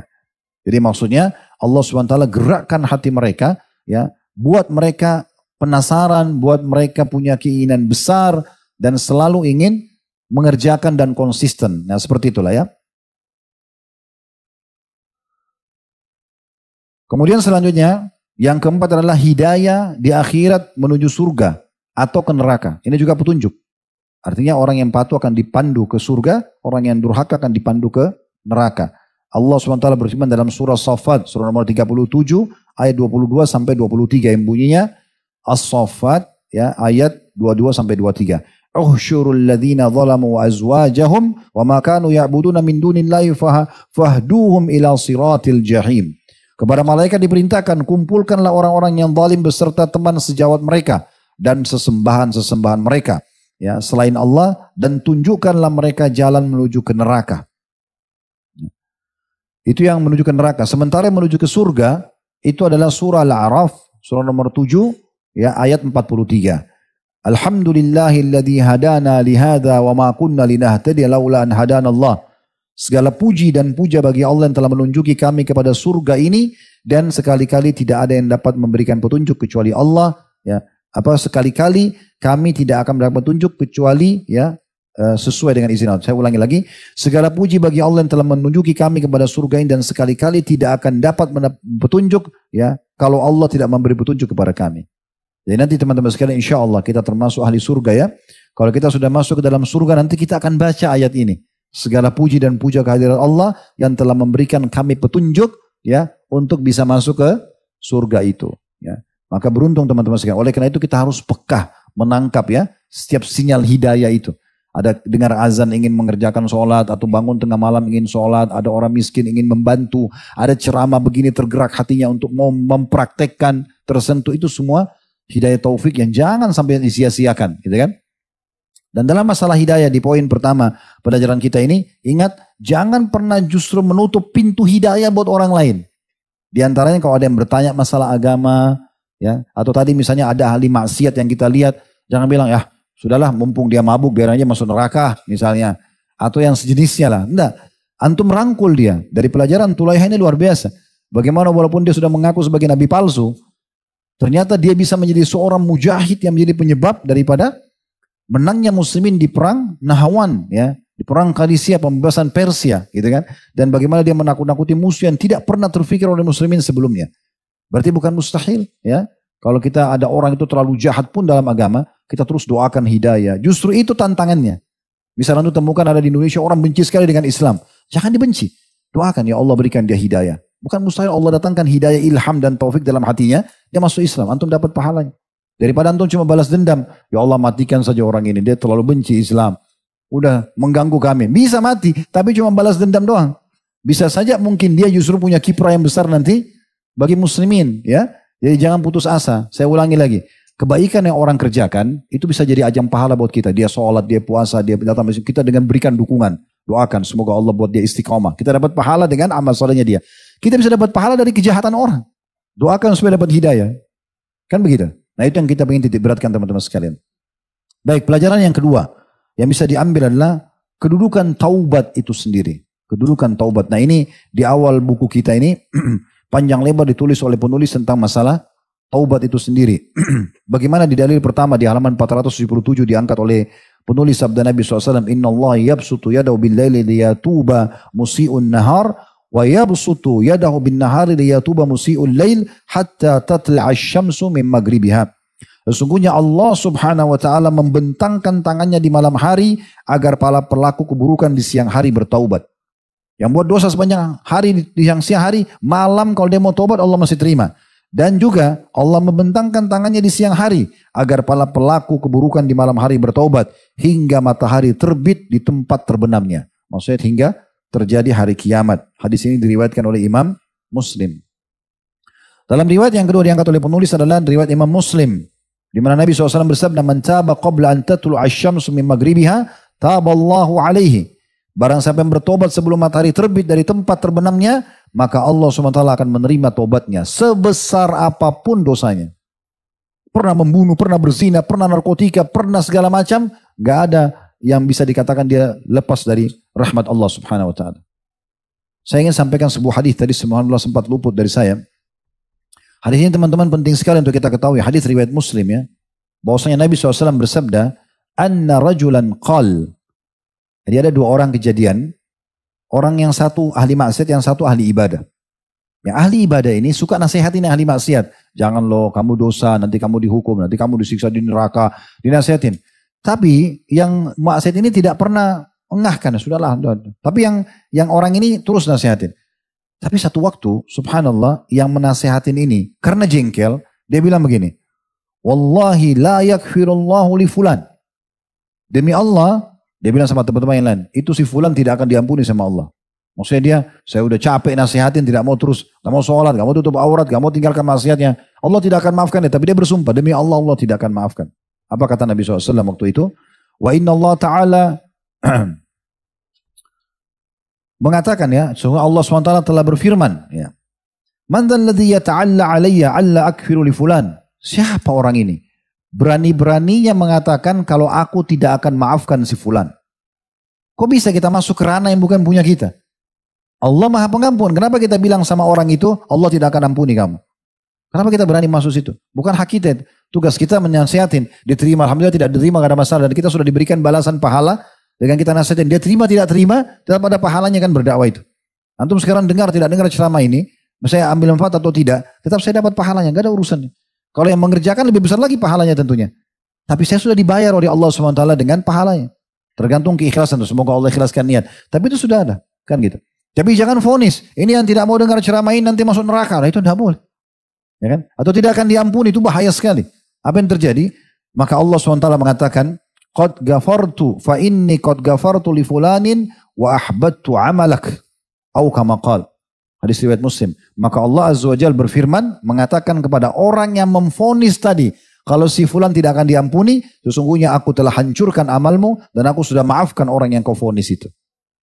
Jadi tidak boleh teman-teman kita menjadi penyebab justru menghakimi orang, mengatakan tidak mungkin dapat hidayah, tidak mungkin berubah. Itu bukan tugas kita. Kalau saya sederhanakan begini, kalau saya pribadi ya, kalau saya menemui seseorang yang masih jauh dari agama, misal masih awam, tidak tahu, ketemu, ada sesuatu yang saya bisa berikan masukan, saya merasa itu adalah kesempatan emas. Ya, supaya dia bisa mendapatkan hidayah.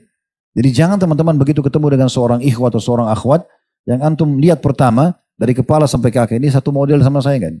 Ya. Oh ini laki-laki sudah berjenggot, oh celananya cingkrang, ini oke lah semanhaj. Ya. Gitu kan. Oh yang lain, oh ini enggak, ini isbal nih, ahli nar. Nah, jangan begitu. Bukan begitu, justru kalau ada ikhwah dan akhwat kita sudah Masya Allah, sudah ikuti sunnah, ya kata jenggot itu sunnah, orang tidak isbal itu sunnah kan, kita mengatakan Masya Allah, semoga Allah istiqomahkan antum ya. Seorang akhwat misalnya pakai jilbab syar'i dan semoga Allah istiqomahkan misalnya. Tapi yang belum dapat hidayah, jadikan ajang pahala justru. Semoga Allah berikan hidayah, lalu kita dakwahi dia, satu dua kalimat, dua sebuah hadis, mau nggak dengar begini dan begitu. Berapa banyak, ini pengalaman saya pribadi, ikhwah datang ketemu sama saya di pengajian, Ustaz, jazakallah khair Ustaz. Saya dengan dengar ceramah antum yang ini, sampai dia hafal disebutkan ceramah di potongan ini. Itu awal mula saya tersentuh Ustaz, dan sekarang alhamdulillah saya istiqomah. Padahal tidak pernah saya kenal dia, tidak pernah saya bertujuan hanya untuk dia kan. Sampai ini aja, kita tidak tahu yang mana Allah jadikan penyebab hidayah orang lain. Itu luar biasa. Itu. Ada seorang ikhwah dulu saya ketemu di Bandung, habis tablik akbar di Masjid Trans waktu itu. Turun dari masjid, karena ramai sekali Masya Allah yang hadir. Maka panitia mengatakan, Ustaz tunggu aja dulu Ustaz. Jadi nanti mereka, jemaah sudah bubar baru antum keluar. Akhirnya sudah mulai reda, terus saya keluar. Ada satu orang ikhwan nunggu. Di bawah, umurnya masih 20 atau 21 tahun gitu. Saya turun di tangga, karena tangganya cukup tinggi. Pas sudah dekat dengan kendaraan, saya ke kanan, dia ke kanan. Saya kiri, dia kiri. Ya. Terus saya berhenti. Ini ikhwah. Ya. Kemudian tiba-tiba dia nangis. Terus dia bilang, Ustaz bisa saya peluk gak? Baik silakan. Saya sudah bilang dari tadi ikhwah ya.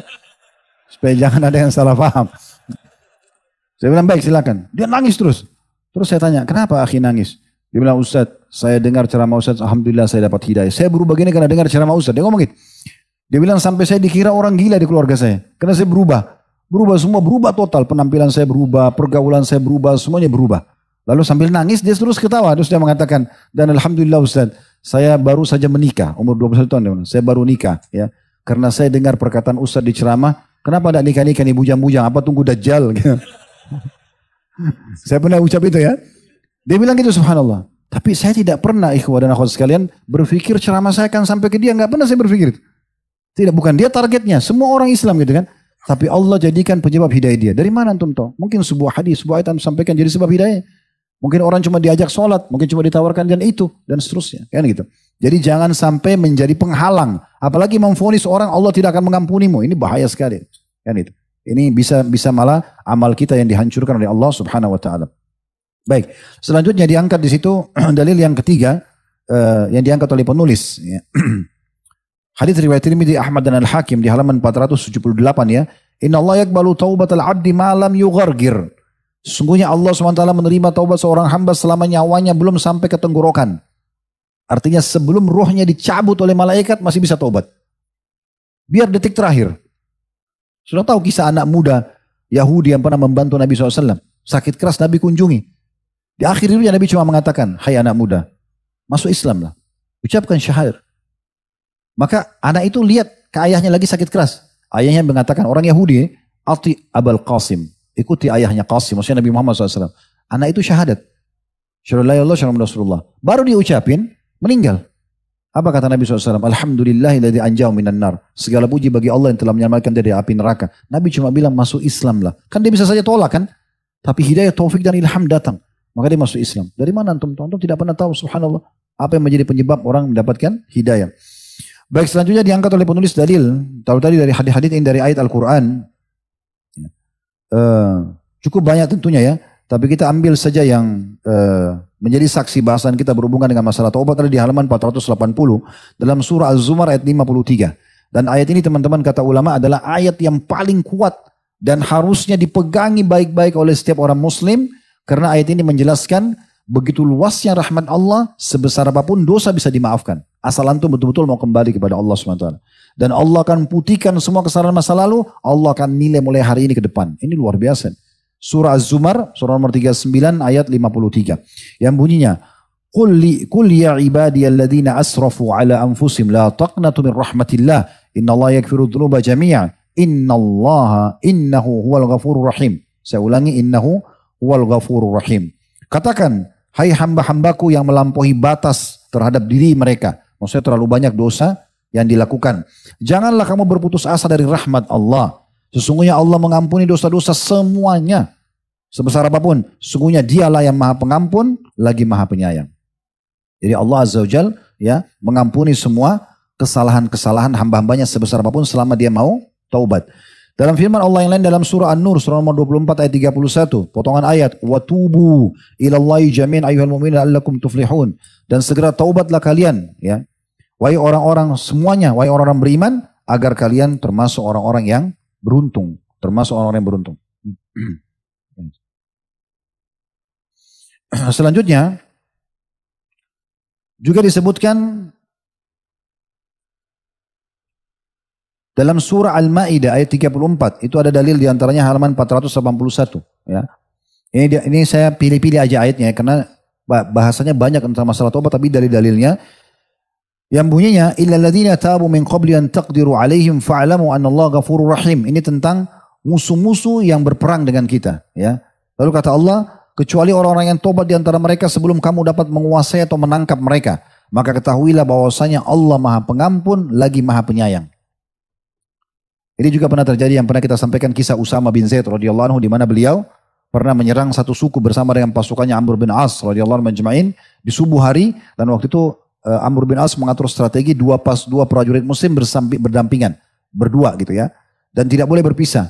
Nah, waktu ada satu orang dari suku itu mau melawan dan duel sama Usama, pada saat terdesak langsung jatuh pedangnya dan dia mengatakan asyhadu an la ilaha illallah wa anna Muhammadar Rasulullah. Maka temannya Usama berhenti. Gak jadi nyerang dia. Tapi Usama angkat pedang. Dan dia bimbang. Ini bunuh gak ini? Ini tadi berperang dengan muslimin. Sekarang pedangnya jatuh baru syahadat. Ah kayaknya bohong nih. Tebas saja. Matilah orang itu. Ributlah di antara pasukan muslimin. Mereka bilang, hai Usama, bagaimana kau bisa bunuh orang sudah syahadat? Usama bilang, dia cuma takut lihat pedang. Tadinya duel sama saya ini. Dan kalau dia tidak jatuh pedangnya, mungkin dia bisa bunuh saya. Hanya semua orang diam. Sampai tiba kepada Nabi SAW di Madinah. Maka Nabi SAW marah kepada Usama sambil mengatakan, wahai Usama, kenapa kau membunuhnya? Dia mengatakan, ya Rasulullah, dia ucapkan kena takut kepada pedang saya. Tadinya duel nih. Dan pedangnya jatuh, kalau tidak mungkin dia bunuh saya. Kata Nabi SAW, apa kau belah dadahnya? Sampai kau tahu dia bohong atau tidak? Usama mengatakan Nabi SAW ulangi terus itu sampai saya berharap seperti saya baru masuk Islam aja hari itu. Supaya tidak dianggap itu sebagai sebuah dosa besar. Bayangkan ya, ini di medan perang, musuh tadinya duel sama antum, tiba-tiba syahadat supaya dia selamat. Coba, tetap harus diterima keislamannya. Apalagi kalau cuma teman yang buat maksiat di kiri kanan, lalu kemudian kita ajak dia masih belum mau, itu hal yang lebih ringan. Ini musuh medan perang, kafir, terus tiba-tiba syahadat di medan perang. Pada saat pedangnya jatuh, coba. Tetap harus bisa terima. Nah seperti itulah. Allah mengatakan tadi dalam surah Al-Ma'idah, kalau orang-orang itu sempat bertobat sebelum kalian menangkap mereka, maka ketahuilah bahwasanya Allah Maha Pengampun lagi Maha Penyayang. Jadi maksudnya rahmat Allah sangat luas sekali. Jadi teman-teman sekalian jangan tutup pintu-pintu orang beriman atau orang-orang untuk beriman kepada Allah Subhanahu wa taala. Sekali lagi saya ulangi, justru pelanggaran dan kesalahan orang itu tantangan dari Allah. Kita mau nggak meraih ya peluang pahala dari dia dengan kita menjadi penyebab dia mendapat hidayah. Jangan putus asa, terus doakan, terus jadikan dia sebagai target, terus dakwahi. Begitu, walaupun ditolak sekali, dua kali, justru itu tantangannya. Karena kalau orang yang kita ajak sholat langsung ikut itu berarti gampang sekali. Tidak ada tantangannya, tapi yang tantangannya ini memang hanya orang yang mau saja. Berarti antum bisa mengajak orang sholat yang gampang diajak, yang juga yang sulit diajak. Maka ini poin penting yang harus kita ambil dari pelajaran tokoh kita ini. Dan sekian banyak teman-teman sekalian tentunya ya. Ayat-ayat Al-Quran saya akan tutup dengan dua ayat ini ya, karena diangkat cukup banyak oleh penulis tentunya ya. Yaitu surah Al-Furqan ayat 70 sampai 71. Bagi yang pegang bukunya ada di halaman 483 dua ayat ini ya. Illal ladzina taba illa man taba wa amana wa amila amalan shalihan fa ulaika yubaddilullahu sayyi'atihim hasanat wa kana Allahu ghafurur rahima wa man taba wa amila shalihan fa innahu yatubu ila Allahi mataba. Kecuali orang-orang yang bertaubat dari dosa-dosa mereka, beriman dan juga mengerjakan amal soleh, maka mereka itu kejahatannya, dosa-dosanya diganti Allah dengan kebaikan. Dan Allah Maha Pengampun lagi Maha Penyayang. Dan orang-orang yang bertobat dan mengerjakan amal soleh, maka sungguhnya dia bertobat kepada Allah dengan tobat yang sebenar-benarnya. Dari ayat ini kita ambil pelajaran penting teman-teman sekalian. Ternyata maha luasnya rahmat Allah itu bukan hanya memaafkan kesalahan kita. Bukan hanya memutihkan.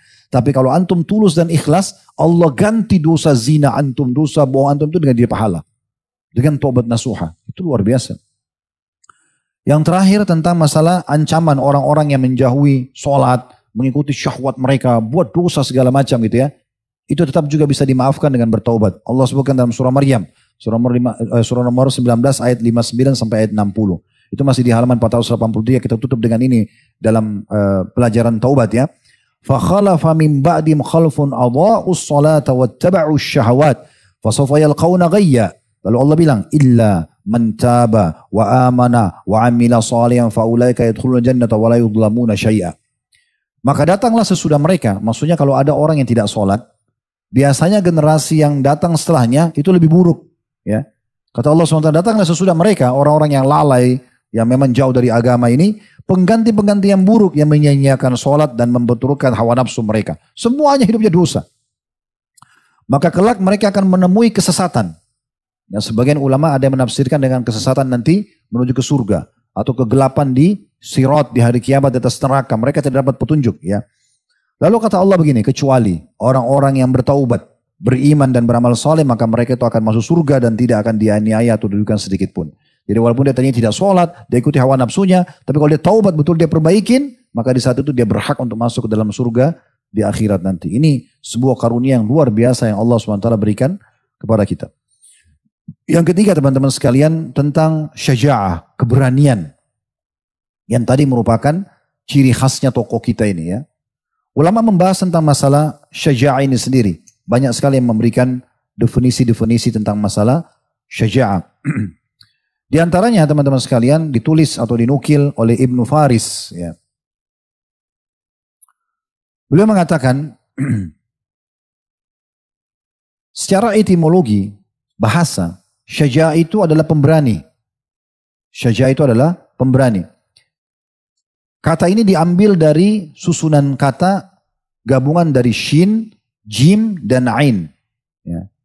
Yang menunjukkan arti keberanian dalam bahasa Arab. Dan keberanian mereka di atas rata-rata. Terutama dalam keberanian menyerang musuh. Nah, seperti itu definisi yang disampaikan oleh Ibnu Faris. Dan juga dinukil oleh Syekh Mahmud Al-Misri dalam buku beliau berhubungan dengan masalah itu. Sementara dalam terminologinya, secara istilahnya ya, disebutkan oleh Al-Jahiz ya, dalam kamus beliau, menyebutkan tentang masalah ini, kurang lebih terjemahnya berani menghadapi resiko dan kehancuran saat situasi menghendaki demikian. Ya, berani menghadapi resiko dan juga kehancuran saat situasi menghendaki demikian, tapi di atas kebenaran. Itu perlu digarisbawahi, di atas kebenaran, bukan ngawur gitu ya. Yang penting dia dianggap berani walaupun dia salah, tidak. Batasannya perbedaan antara keberanian dalam Islam atau syaja'ah dengan yang dia yakini dengan orang non muslim atau orang-orang ahli maksiat ini bedanya. Kalau kita ini memang di atas kebenaran keberaniannya, ya, bukan pada hal-hal yang kosong seperti tadi Tulaiha, dia masuk kancah peperangan, dia takuti musuh, memang di medan perang, jihad, ya, dan itu dibolehkan dalam agama Islam. Al-Munawi berkata rahimahullah tentang masalah syaja'ah ini, ya, berani secara sadar dan tidak peduli menghadapi ancaman demi sebuah manfaat yang diraih atau demi kebaikan yang dapat diraih. Ya, tentu ini karena diikuti dengan masalah keimanan dalam hati. Kalau dia yakin dia dalam keadaan benar. Dan tolok ukur benar hanya benar yang dianggap benar dalam agama Islam.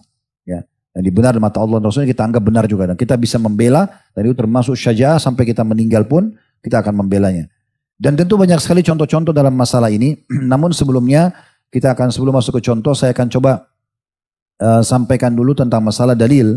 Ya. Sebagian ulama juga mengatakan syaja'ah itu adalah diddul jaban. Ya. Syaja'ah itu keberanian lawannya pengecut. Syaja'ah dipuji dalam agama, pengecut dibenci dalam agama. Tidak boleh pengecut. Maksudnya tahu kebenaran tapi tidak membelanya. Itu berarti pengecut. Gak boleh dalam Islam. Itu bagian daripada dosa bahkan. Makanya Nabi SAW dalam hadis Bukhari membaca doa, Allahumma inni a'udzubika minal jubn atau jabn. Ya Allah, aku berlindung kepadamu dari sifat pengecut. Dan dalam sabda beliau yang lain diriwayatkan Ibnu Majah, kata Nabi SAW, syarru ma fi rajulin syahhun atau syuhhun hali' wa jubnul khali'. Artinya sesuatu yang paling buruk yang ada pada diri seseorang laki-laki adalah kapan berkumpul antara pelit yang membinasakan. Pada dirinya sendiri pelit, tidak dermawan. Sementara Islam memerintahkan untuk selalu dermawan dan juga pengecut yang melampaui batas. Betul-betul walaupun haknya dia tidak bisa membelanya. Walaupun kebenaran dia tidak bisa ucapkan. Dia melatih dirinya dalam pengecutan ini dari syaitan. Sehingga dia tidak berani untuk berbicara. Ibnu Qayyim berkata rahimahullah, sesungguhnya pemberani atau syaja'ah itu lapang dadanya. Seorang pemberani itu dadanya akan lapang. Dan penakut justru ya sempit dadanya. Licik hatinya. Tidak ada kebahagiaan dan kesenangan. Juga kenikmatan. Kecuali dari sisi seperti hewan saja. Maksudnya orang yang pengecut itu hanya seperti hewan saja. Misalnya temannya tinggalkan makanan baru dia makan. Sementara dia punya hak sebenarnya. Tapi dia tidak bisa mengambilnya. Kita masuk ke contoh-contoh masalah syaja'ah. Kita mulai dari baginda Nabi alaihi salatu wassalam. Ini contoh yang paling pantas tentunya untuk disebutkan ya. Dalam sebuah riwayat yang sahih dikatakan pernah terdengar suara gemuruh di kota Madinah. Di mana pada saat itu seakan-akan ada penyerang yang menyerang kota Madinah. Maka kata Anas radhiyallahu anhu, kami pun akhirnya berkumpul pada saat itu di depan masjid Nabi SAW, rumah Nabi SAW untuk menunggu instruksi. Ya. Dan tidak lama kemudian suara gemuruh itu tiba-tiba sudah hilang. Dan kami melihat dari kejauhan ada seseorang yang datang ya sambil menenteng pedang dan juga obor. Dan setelah orang itu mendekat, kami melihat dia adalah Nabi SAW. Jadi waktu ada pemberontak mau menyerang Madinah, Nabi nggak nunggu orang, nunggu kumpulin, ayo lawan, ayo begini. Enggak, beliau keluar sendiri, beliau hadapin sendiri. Bagaimana keberanian Nabi SAW sebagai pemimpin yang merasa tanggung jawab terhadap amanah, menjaga umatnya, menjaga kota yang Allah amanahkan, maka beliau berjuang seperti itu. Ini jarang sekali pemimpin seperti itu. Umumnya biasa mendahulukan semua orang-orang yang ada di sekitarnya. Bagaimana Umar bin Khattab, contoh yang lain. Beliau tidak pernah tidur di malam hari, ya keliling walaupun gelap, walaupun dingin cuaca, untuk mencari apakah masih ada masyarakat yang butuh beliau atau tidak. Dan satu waktu pernah menemukan ada seorang Arab Badui datang dengan istrinya yang lagi mau melahirkan.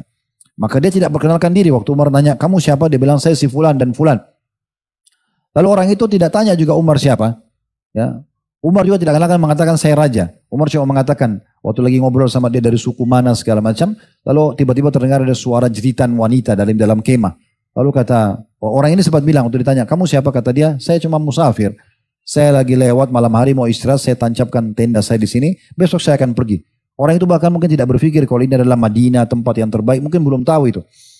Yang jelas terdengar jeritan seorang wanita, lalu kata Umar, siapa orang itu? Kata si Arab Badui tadi, itu adalah istri saya mau melahirkan, tapi saya tidak tahu harus bagaimana. Kata Umar, kau mau saya datangkan seseorang wanita yang membantu dari kota Madinah? Dia bilang iya. Malam itu Umar sendiri, gak ada kamera, gak ada teman-temannya, ya sendirian. Dia jalan sebagai raja, pulang ke rumahnya yang dibangunkan istrinya. Bukan orang lain, bukan stafnya, bukan menterinya, dia sendiri. Bangunkan istrinya, kemudian dia mengatakan, kebetulan waktu itu istri dia adalah Ummu Kalthum radhiyallahu anha. Ini adiknya Hasan dan Husain, anaknya Ali bin Abi Thalib, ya. Maka dia mengatakan, wahai cucu Rasulullah, maukah engkau mendapatkan pahala seorang muslim yang mau melahirkan? Dia bilang, tentu saja. Kata Umar, persiapkan dirimu. Raja dan ratu malam-malam, gak ada yang tahu jalan berdua untuk mengurus itu. Masuk ke dalam, datang kemah, kata Umar, masuklah selesaikan tugasmu. Dia masuk kemah, dia bantu melahirkan. Waktu terdengar suara bayi, Ummu Kalthum tidak sengaja bilang begini, wahai Amir Mukminin, ini julukan bagi raja. Wahai Amir Mukminin, sampaikan kepada teman anda istrinya sudah melahirkan. Itu Arab Badui itu dengar, Amir Mukminin dari atas kursi turun ke bawah. Karena dia sungkan sama Umar. Apakah anda Amir Mukminin Umar bin Khattab? Kata Umar, iya. Tenang aja.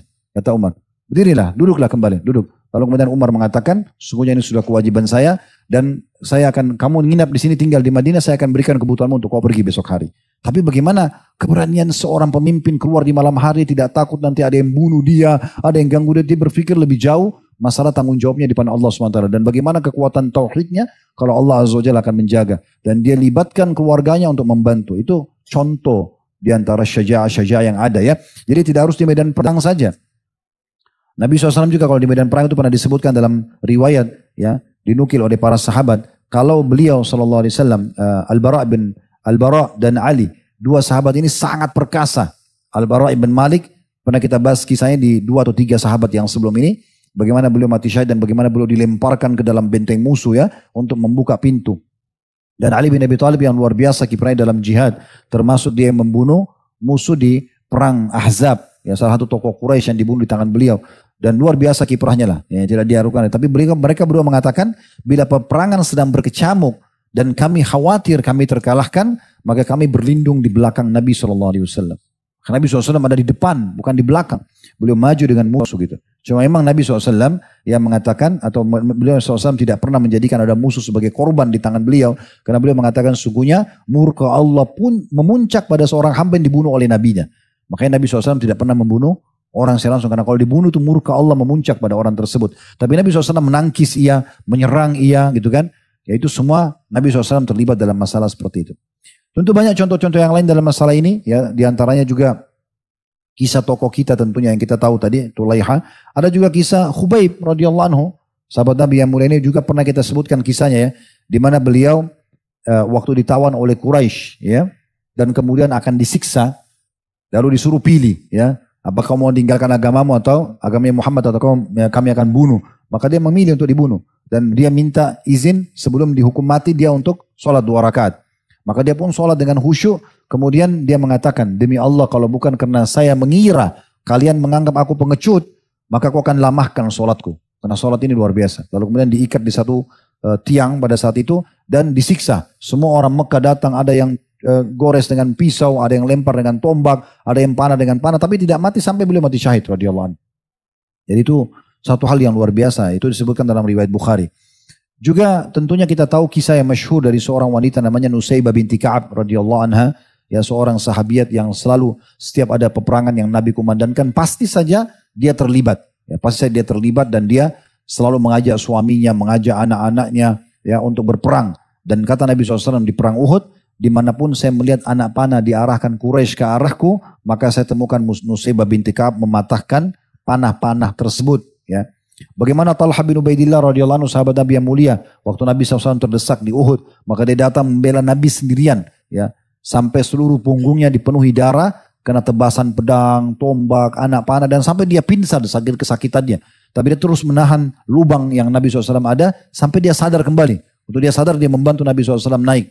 Begitu luar biasanya. Dan waktu pipi Nabi SAW tertusuk dengan ujung topi besi beliau, untuk memuliakan Nabi dia nggak cabut besi itu dengan tangannya, tapi dia gigit dengan giginya. Ini pernah kita jelaskan di kisah Talha radhiyallahu anhu. Dan sampai giginya tanggal ya karena memang mencabut besi yang ada di pipi Nabi SAW untuk memuliakan Nabi gitu. Lalu kata para sahabat, kami menemukan Talha setelah tanggal giginya lebih tampan dari sebelumnya. Ya, kuasa Allah SWT diberikan begitu. Dan sungguh kalau kita mau cari kisah-kisah seperti ini terlalu banyak. Dan memang ini kisah-kisah nyata tadi saya bilang ya. Ini bukan sebuah film yang dibuat oleh orang-orang barat ya. Apalah judulnya, pahlawan ini datang, pahlawan itu datang, semuanya omong kosong gitu ya. Tidak ada sama sekali fiktif. Kalau ini kita punya tokoh-tokoh yang betul-betul luar biasa memang. Ya, kalau kita mendatangkan kisah Hamzah, ya kisah Umar, kisah Sa'ad bin Ubadah, kisah Usaid bin Hudair, banyak sekali. Hampir semuanya memang kisah-kisah nyata. Sama di perang Persia, kita belum bahas itu ya. Nanti akan ada kisah seorang sahabat namanya Qaqa' bin Amir, itu luar biasa kisahnya. Dia nanti di perang Persia itu termasuk waktu muslimin kewalahan untuk menghadapi menghadapi gajah, gitu kan. Dia coba cari strategi gimana caranya menakut-nakuti gajah. Karena ternyata waktu awal ketemu dengan gajah, bukan cuma pasukan juga ketakutan karena besarnya hewan itu. Unta-unta pun dipakai oleh muslimin lari ketakutan. Maka Qaqa' berpikir gimana caranya. Maka dia ambil dua langkah. Langkah yang pertama, dia suruh pasukan muslimin untuk buat dari surban-surban mereka dipakein tombak itu dibuat seperti kepala unta juga, tapi ditaruh di bagian kepalanya unta, jadi untanya kayak lebih tinggi. Itu yang dibuat satu dan semua unta muslimin begitu. Sehingga pada saat unta besok harinya ketemu dengan gajah, gajahnya bingung ini hewan apa gitu ya. Ya, terus gajah sempat terganggu. Kemudian dia juga melihat strategi yang kedua, rupanya gajah itu ada pemimpinnya. Kalau gajah yang pemimpin ini luka atau dia mati, yang lain pada takut, gajah-gajah yang lain. Itu biasanya ditaruh bagian depan, ya gitu. Nah makanya waktu gajah yang memimpin pasukannya Abraha, ya, yang namanya Mahmud, ya. Maaf kalau ada yang namanya Mahmud di sini. Nama itu Mahmud sebenarnya bagus, tapi waktu itu namanya Mahmud dalam buku sejarah. Maka itu sempat duduk, maka semua gajah yang lain duduk, tidak ada yang berani jalan. Nah, seperti itulah. Maka Qaqa' mengambil tombak, kemudian mencari gajah pemimpinnya, lalu kemudian menyerang gajah itu. Ya di daerah mata tuh, akhirnya sampai gajah itu luka dan akhirnya jadi kacau balau pasukan tersebut. Dan sekian banyak kisah-kisah yang berhubungan dengan masalah keperkasaan dan keberanian seperti ini tentunya teman-teman sekalian. Kemudian tentunya yang juga kita bisa tambahkan poin selanjutnya, setelah kita bahas hidayah, kita bahas taubat, hidayah 1, taubat 2. Kemudian kita juga yang ketiga bahas tadi masalah syaja'ah. Ya, dan itu juga masuk dalamnya yang puncaknya menakut-nakuti musuh ya. Tapi contoh syaja'ah cukup banyak ya. Syaja'ah ini teman-teman masuk juga dalam masalah pengambilan keputusan pada saat antum benar. Keputusan apapun ya, itu benar. Yang penting dalam kondisi benar. Kayak sebenarnya kita mau mengerjakan satu perbuatan atau menolak satu keputusan yang salah. Itu semua masuk dalam syaja'ah ya. Jadi kalau misalnya ada satu keputusan yang kita mau ambil dan itu kita anggap benar, tawakal Allah, jalan dan ambil keputusan itu. Tapi kalau misalnya itu satu kemungkaran dan kita harus berhentikan, maka kita berhentikan tanpa mundur, itu juga termasuk syaja'ah. Dan ini masuk dalam banyak hal. Dalam masalah rumah tangga suami istri, dalam keputusan mendidik anak-anak, dalam memimpin, dalam bekerja sama teman-teman sejawat, partner bisnis, dalam memimpin perusahaan, dalam memimpin negara. Semua ini masuk dalam bab syaja'ah, keberanian, selama yang dia bela adalah kebenaran. Selama yang dia bela adalah kebenaran. Kemudian kita masuk juga teman-teman sekalian dalam masalah poin yang keempat, jihad dan mati syahid. Ini mestinya sebenarnya sudah sering kita bahas ya. Dan terlalu banyak keutamaan jihad. Pada pertemuan yang lalu, bulan lalu juga kita membahas Abbad ibn Bishr radhiyallahu anhu. Di situ juga karena beliau termasuk orang yang punya kiprah besar sekali dalam jihad. Sudah kita bahas panjang lebar teman-teman sekalian. Bahkan saya sempat datangkan buku, seingat saya Sahih Targhib Tarhib, waktu itu kita membahas beberapa dalil masalah ini. Tapi kembali kita ingatkan teman-teman sekalian, kalau jihad adalah ibadah yang mulia. Makanya Tulaiha radhiyallahu anhu itu setelah masuk Islam kembali, dia berpikir ibadah apa yang paling bagus nih. Dan dia faham setelah tanya dengan beberapa orang situ, jihad. Makanya dia habiskan hidupnya untuk jihad. Selain memang jiwanya memang suka berperang. Maka ini bagian daripada ibadah. Asal diniatkan memang karena Allah subhanahu wa ta'ala. Makanya Allah sebutkan dalam surah Shaf. Ya. Itu ayat 10 sampai ayat 13 ya. Ya ayyuhalladzina amanu hal adullukum ala tijaratin tunjikum min adzabin alim. Hai orang beriman, mau enggak saya tunjukkan kalian perniagaan, kata Allah SWT, yang menyelamatkan kalian dari siksa yang pedih. Itu ayat 10. Ayat 11-nya, tu'minuna billahi wa rasulihi tujahidu fisabilillah bi amwalikum wa anfusikum dzalikum khairun lakum in kuntum ta'lamun. Kalian beriman kepada Allah dan Rasulnya. Betul-betul bukan cuma lisan, tapi direnungi dengan fikiran, diaplikasikan dengan anggota tubuh, patuh dan kepada Allah dan Rasulnya, kerjakan perintah, meninggalkan larangan, dan berperang di jalan Allah dengan harta dan juga jiwa kalian. Itu akan lebih baik bagi kalian kalau kalian mengetahuinya. Dan seperti teman-teman kita sekarang di Palestina, mereka dengan jihad harta dan jiwa. Kalau kita masih bisa dengan harta, maka jangan sia-siakan. Alhamdulillah di media sekarang hampir setiap cuplikan kalau kita tonton ya. Saya kadang-kadang kalau buka Facebook, TikTok, ada cuplikan yang ingin saya lihat dari potongan ceramah. Ada saja terselip tentang bantuan Palestina. Kenapa gak bantu? Bantu coba semampu kita. Transfer berapapun, itu jihad dengan harta. Dan itu baik ya. Ayat 12-nya, yaghfir lakum dzunubakum wa yudkhilkum jannatin tajri min tahtiha al-anhar wa masakin thayyibatan fi jannati 'adn dzalikal fawzul 'azim. Dengan itu, iman kepada Allah dan Rasul dan berjihad dengan harta dan jiwa, Allah akan memaafkan dosa-dosa kalian dan masukkan kalian ke dalam surga-surga yang mengalir di bawahnya sungai-sungai dan istana-istana dan tempat tinggal yang memuaskan di surga Aden. Itulah kemenangan yang besar. Ayat 13-nya, wa ukhra tuhibbuna nasrun min Allahi fathun qarib basyiril mu'minin. Dan setelah itu kalian berharap lagi ya kemenangan yang dekat dan sampaikan berita gembira kepada orang beriman, maksudnya mereka akan mendapatkan apa yang mereka inginkan itu. Dan sekian banyak ayat-ayat berhubungan dengan masalah jihad, berhubungan dengan masalah keutamaan dan anjurannya tentunya. Dan ini sudah pernah kita jelaskan pada pertemuan-pertemuan sebelumnya tentang masalah ribat, berjaga-jaga di jalan Allah. Bagaimana Nabi SAW mengatakan bahwasanya ribatu syahrin ya, atau ribatu yaumin lebih tepatnya ya, ribatu yaumin walayla khairu min siyami syahrin wa qiyami. Ribat, berjaga-jaga di perbatasan antara muslimin dengan orang-orang kafir saja sehari semalam lebih baik daripada puasa sebulan penuh dengan sholat malamnya. Wa immata fihi jara alaihi amalul ladzi kana ya'malu. Dan kalau dia meninggal dalam kondisi dia berjaga-jaga itu, maka semua amal soleh yang pernah dia kerjakan akan terus berjalan pahalanya. Wa ujri alaihi rizku, dan akan diberikan rezekinya. Wa umina minal fattan, dan akan diselamatkan dari pertanyaan mungkar nakir di kuburan. Itu hadis yang sahih, diriwayatkan oleh Imam Muslim. Dalam riwayat yang lain diriwayatkan oleh Imam Malik dalam kitab Muwatta'nya. Kalau tadi ribat sehari semalam. Kalau sekarang ribatu syahrin khairum min siyami dahrin. Ribat 1 bulan, berjaga-jaga di perbatasan kayak teman-teman kita di Palestina sudah berbulan-bulan. Mereka berada di perbatasan setiap saat bisa diserang. 1 bulan lebih baik daripada puasa setahun. Wa man mata murabitan bisabilillah amina minal fazail akbar. Sampai meninggal dalam kondisi dia ribat, maka akan selamat dari segala ketakutan yang besar di hari kiamat. Wa guziya alaihi birizqi, dan akan diberikan rezekinya. Wa riha minal jannah, dan akan diberikan ya bau yang wangi dari surga. Wa yujra alaihi ajrul murabit hatta yab'atsa Allah azza wajal, dan akan terus diberikan pahala orang yang sedang ribat sampai nanti hari kebangkitan. Kemudian juga teman-teman sekalian cukup banyak hadis berhubungan dengan masalah ribat. Ini saya cukupkan tadi. Kemudian kita pindah kepada hadis ini. Hadis ini sengaja saya pilih. Hadis ini riwayat Imam Muslim sekaligus sebenarnya menggabungkan antara jihad dengan syaja'ah tadi. Karena syaja'ah itu masuk dalamnya juga adalah menakut-nakuti musuh, itu masuk dalam syaja'ah ya. Tadi belum kita singgung. Kalau kita masuk medan perang, kita sampai membuat musuh ketakutan kayak Tulaiha tadi melakukan dengan takbirnya, itu termasuk syaja'ah yang luar biasa. Kata Nabi SAW, min khairi ma'ashin nasi lahum. Ketahuilah bahwasanya kehidupan yang paling bagus, paling sempurna ya bagi seseorang muslim adalah rajulun mumsiku bi'anani farasi fisabilillah, seseorang yang terus memegang tali kekangan kudanya di medan perang ya. Yatiru ala matni, dia selalu berada di atasnya.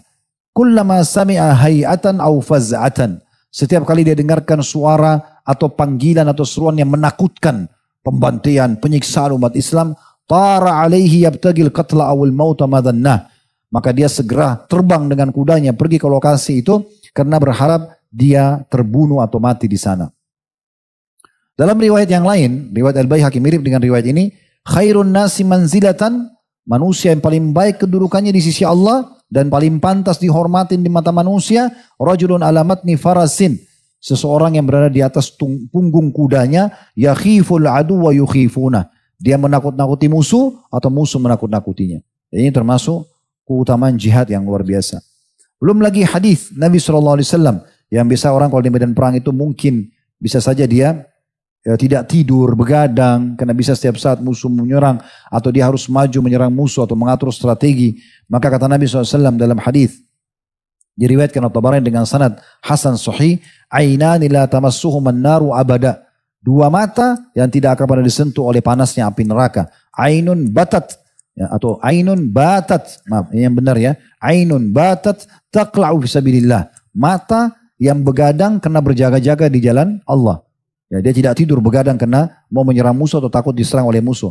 Wa ainun bakat min khasyatillah, dan mata yang meneteskan air mata menangis karena takut kepada Allah Subhanahu wa ta'ala. Selanjutnya siapapun yang mendukung peperangan jihad, dia memotivasi, dia memberikan harta, kalau dia terlibat juga dengan fisiknya, maka pahalanya sama dengan orang yang berperang. Sesuai dengan hadis Bukhari Muslim, kata Nabi SAW, man jahaza ghaziyan fisabilillah faqad gaza.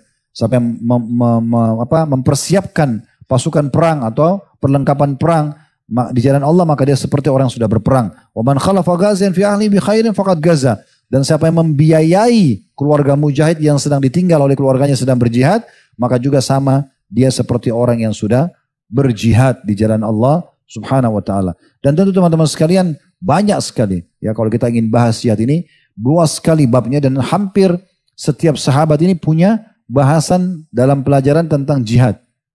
Mayoritasnya ya, jarang sekali sahabat yang tidak disebutkan tentang masalah jihad, dan ini sudah hampir ya kita selalu sebutkan ya di setiap pertemuan. Saya tutup dengan hadis ini dalam masalah jihad. Habis ini kita akan tutup juga tambahkan dengan mati syahid ya. Yaitu hadis Nabi SAW yang diriwayatkan oleh An-Nasai dengan sanad sahih yang berbunyi, man syaba syaibatan fil Islam kanat lahu nuran yaumal qiyamah.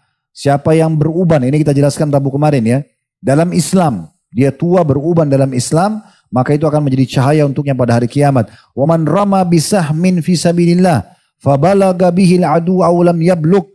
Dan siapa yang melempar satu anak panah di jalan Allah sampai atau tidak sampai kepada musuh, kana lahu ka'idki raqabah, maka pahalanya sama dengan bebasin seorang budak.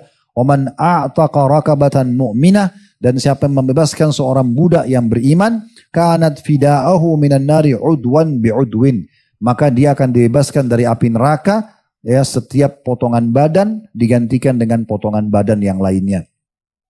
Dan tentu saya bilang tadi teman-teman, kalau kita mau bicara jihad ini tidak akan pernah habis, babnya sangat luas ya. Maka kita cukup dengan dalil tadi, kita masuk ke masalah syahidnya sendiri.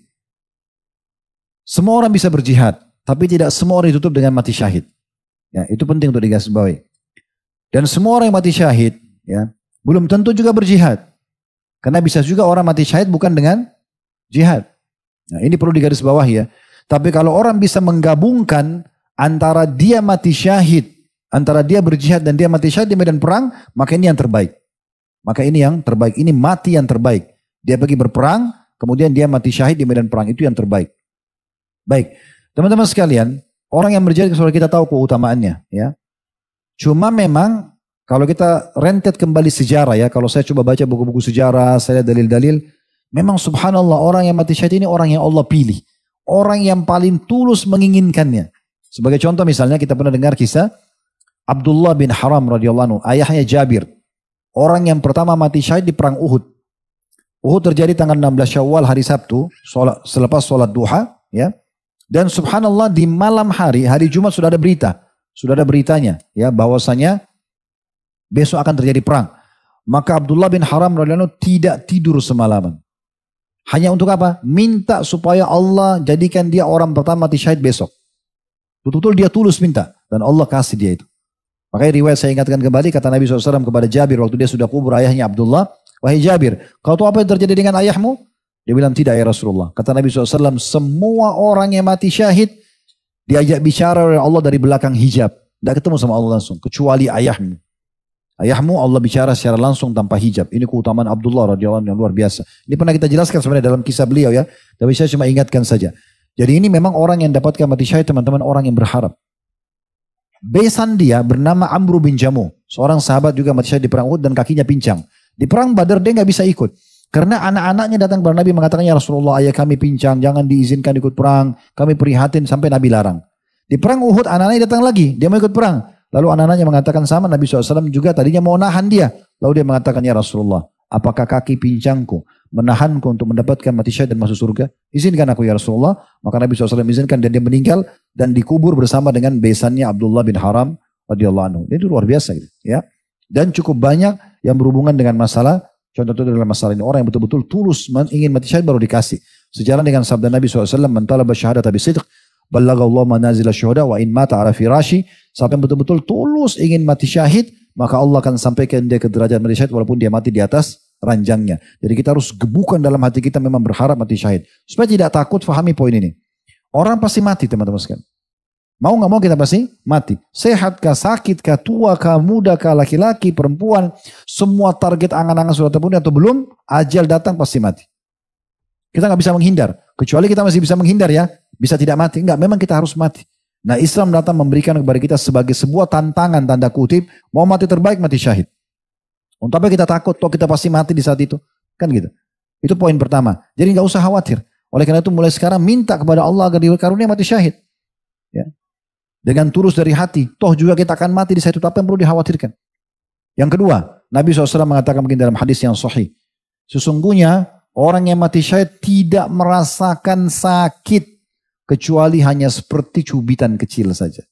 Walaupun dibom kepalanya hancur. Walaupun ditebas lehernya. Standarnya semua sama. Semuanya hanya rasakan seperti cubitan kecil selesai. Kalau sampai buat antum khawatir. Yang ketiga. Mati cuma satu. Mati cuma satu. Mau ditabrak kereta api, kepalanya hancur. Mau ditenggelam di lautan, dimakan ikan. Mau meledak di pesawat. Mau mati di atas ranjang.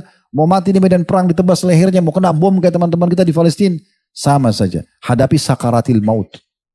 Malaikat cabut ruh. Gak ada lagi orang yang di Palestina bilang, aduh kepala saya sakit. Ya, gak ada. Orang yang tabrak kereta api, aduh kepala saya sakit. Gak ada lagi. Yang meledak di pesawat, aduh panas. Gak ada lagi. Lihat malaikat cabut ruhnya. Cuma dua keadaan.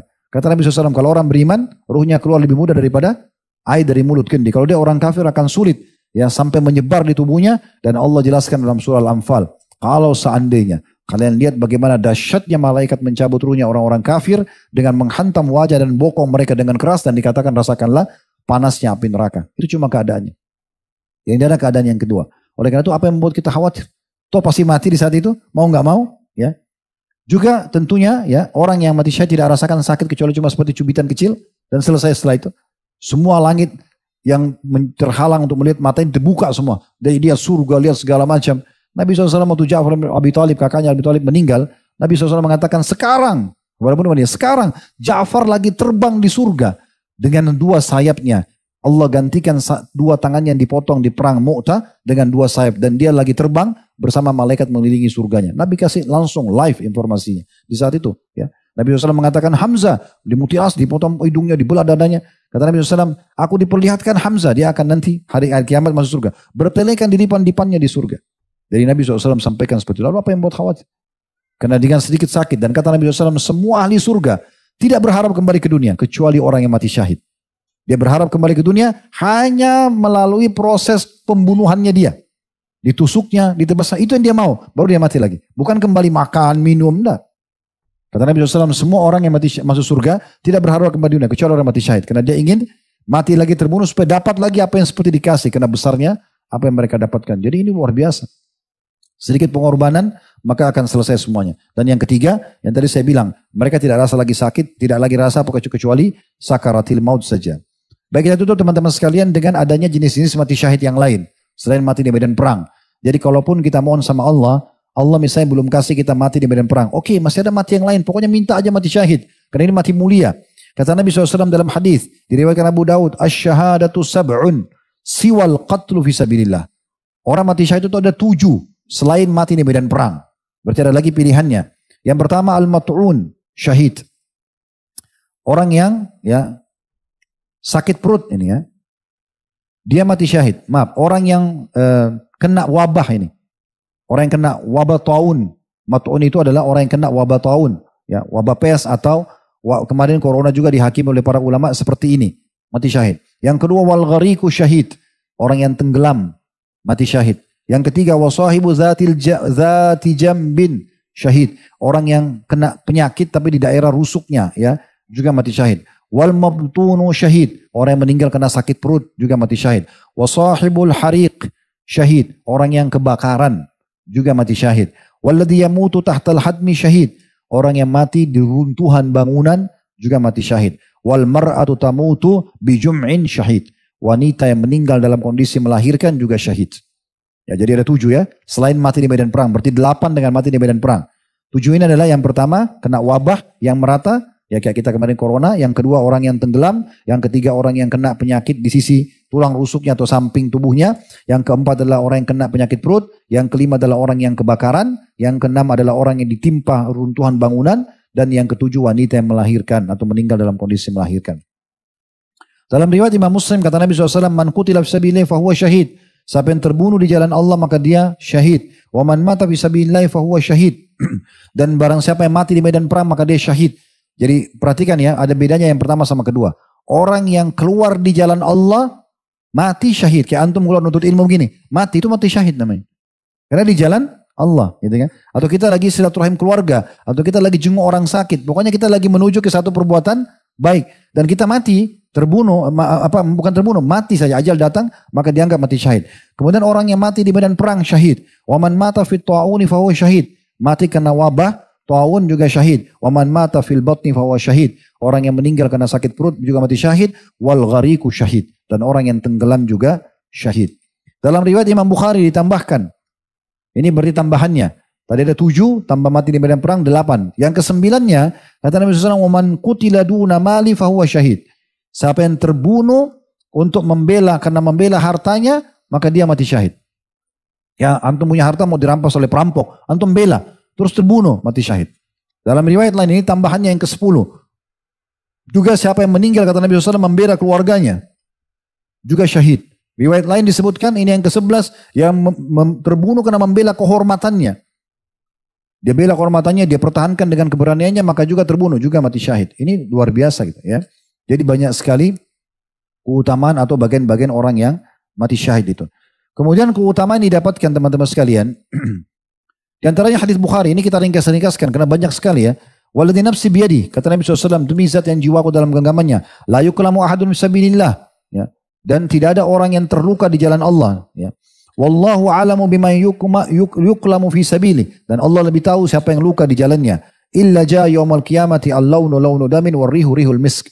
Kecuali luka itu akan datang mengeluarkan darah, warnanya warna darah, tapi mengeluarkan wanginya wangi kasturi. Dan juga dikatakan dalam hadis riwayat Muslim, yukfaru lisyahidi kullu dzambin illa dain. Diampuni dosanya semua orang mati syahid kecuali hutangnya. Kecuali hutangnya. Sebagai penutup sabda Nabi SAW riwayat Tirmidzi dan Ibnu Majah yang langsung saya terjemahkan saja. Orang yang mati syahid di sisi Allah SWT terdapat 6 keutamaan. Kata Nabi SAW. Yang pertama, dosanya akan diampuni sejak awal kematiannya. Yang kedua, diperlihatkan tempatnya di surga. Spontanitas pada saat dia ditusuk, mati langsung dia tempatnya di surga. Yang ketiga, dijaga dari siksa kubur. Yang keempat, diberi keamanan dari ketakutan yang besar saat dibangkitkan nanti dari kubur. Yang kelima, diberikan mahkota kemuliaan di kepalanya di hari kiamat yang permatanya, satu permatanya lebih baik daripada dunia dan seluruh isinya. Yang keenam, dinikahkan dengan 72 bidadari. Yang ketujuh, diberi hak memberikan syafaat 70 keluarganya. Ini keutamaan yang Nabi SAW merangkumkan orang mati syahid mendapatkan 6 keutamaan sekaligus. Allahu a'lam. Mungkin begitu saja, semoga bermanfaat insyaAllah. Wassalamualaikum warahmatullahi wabarakatuh.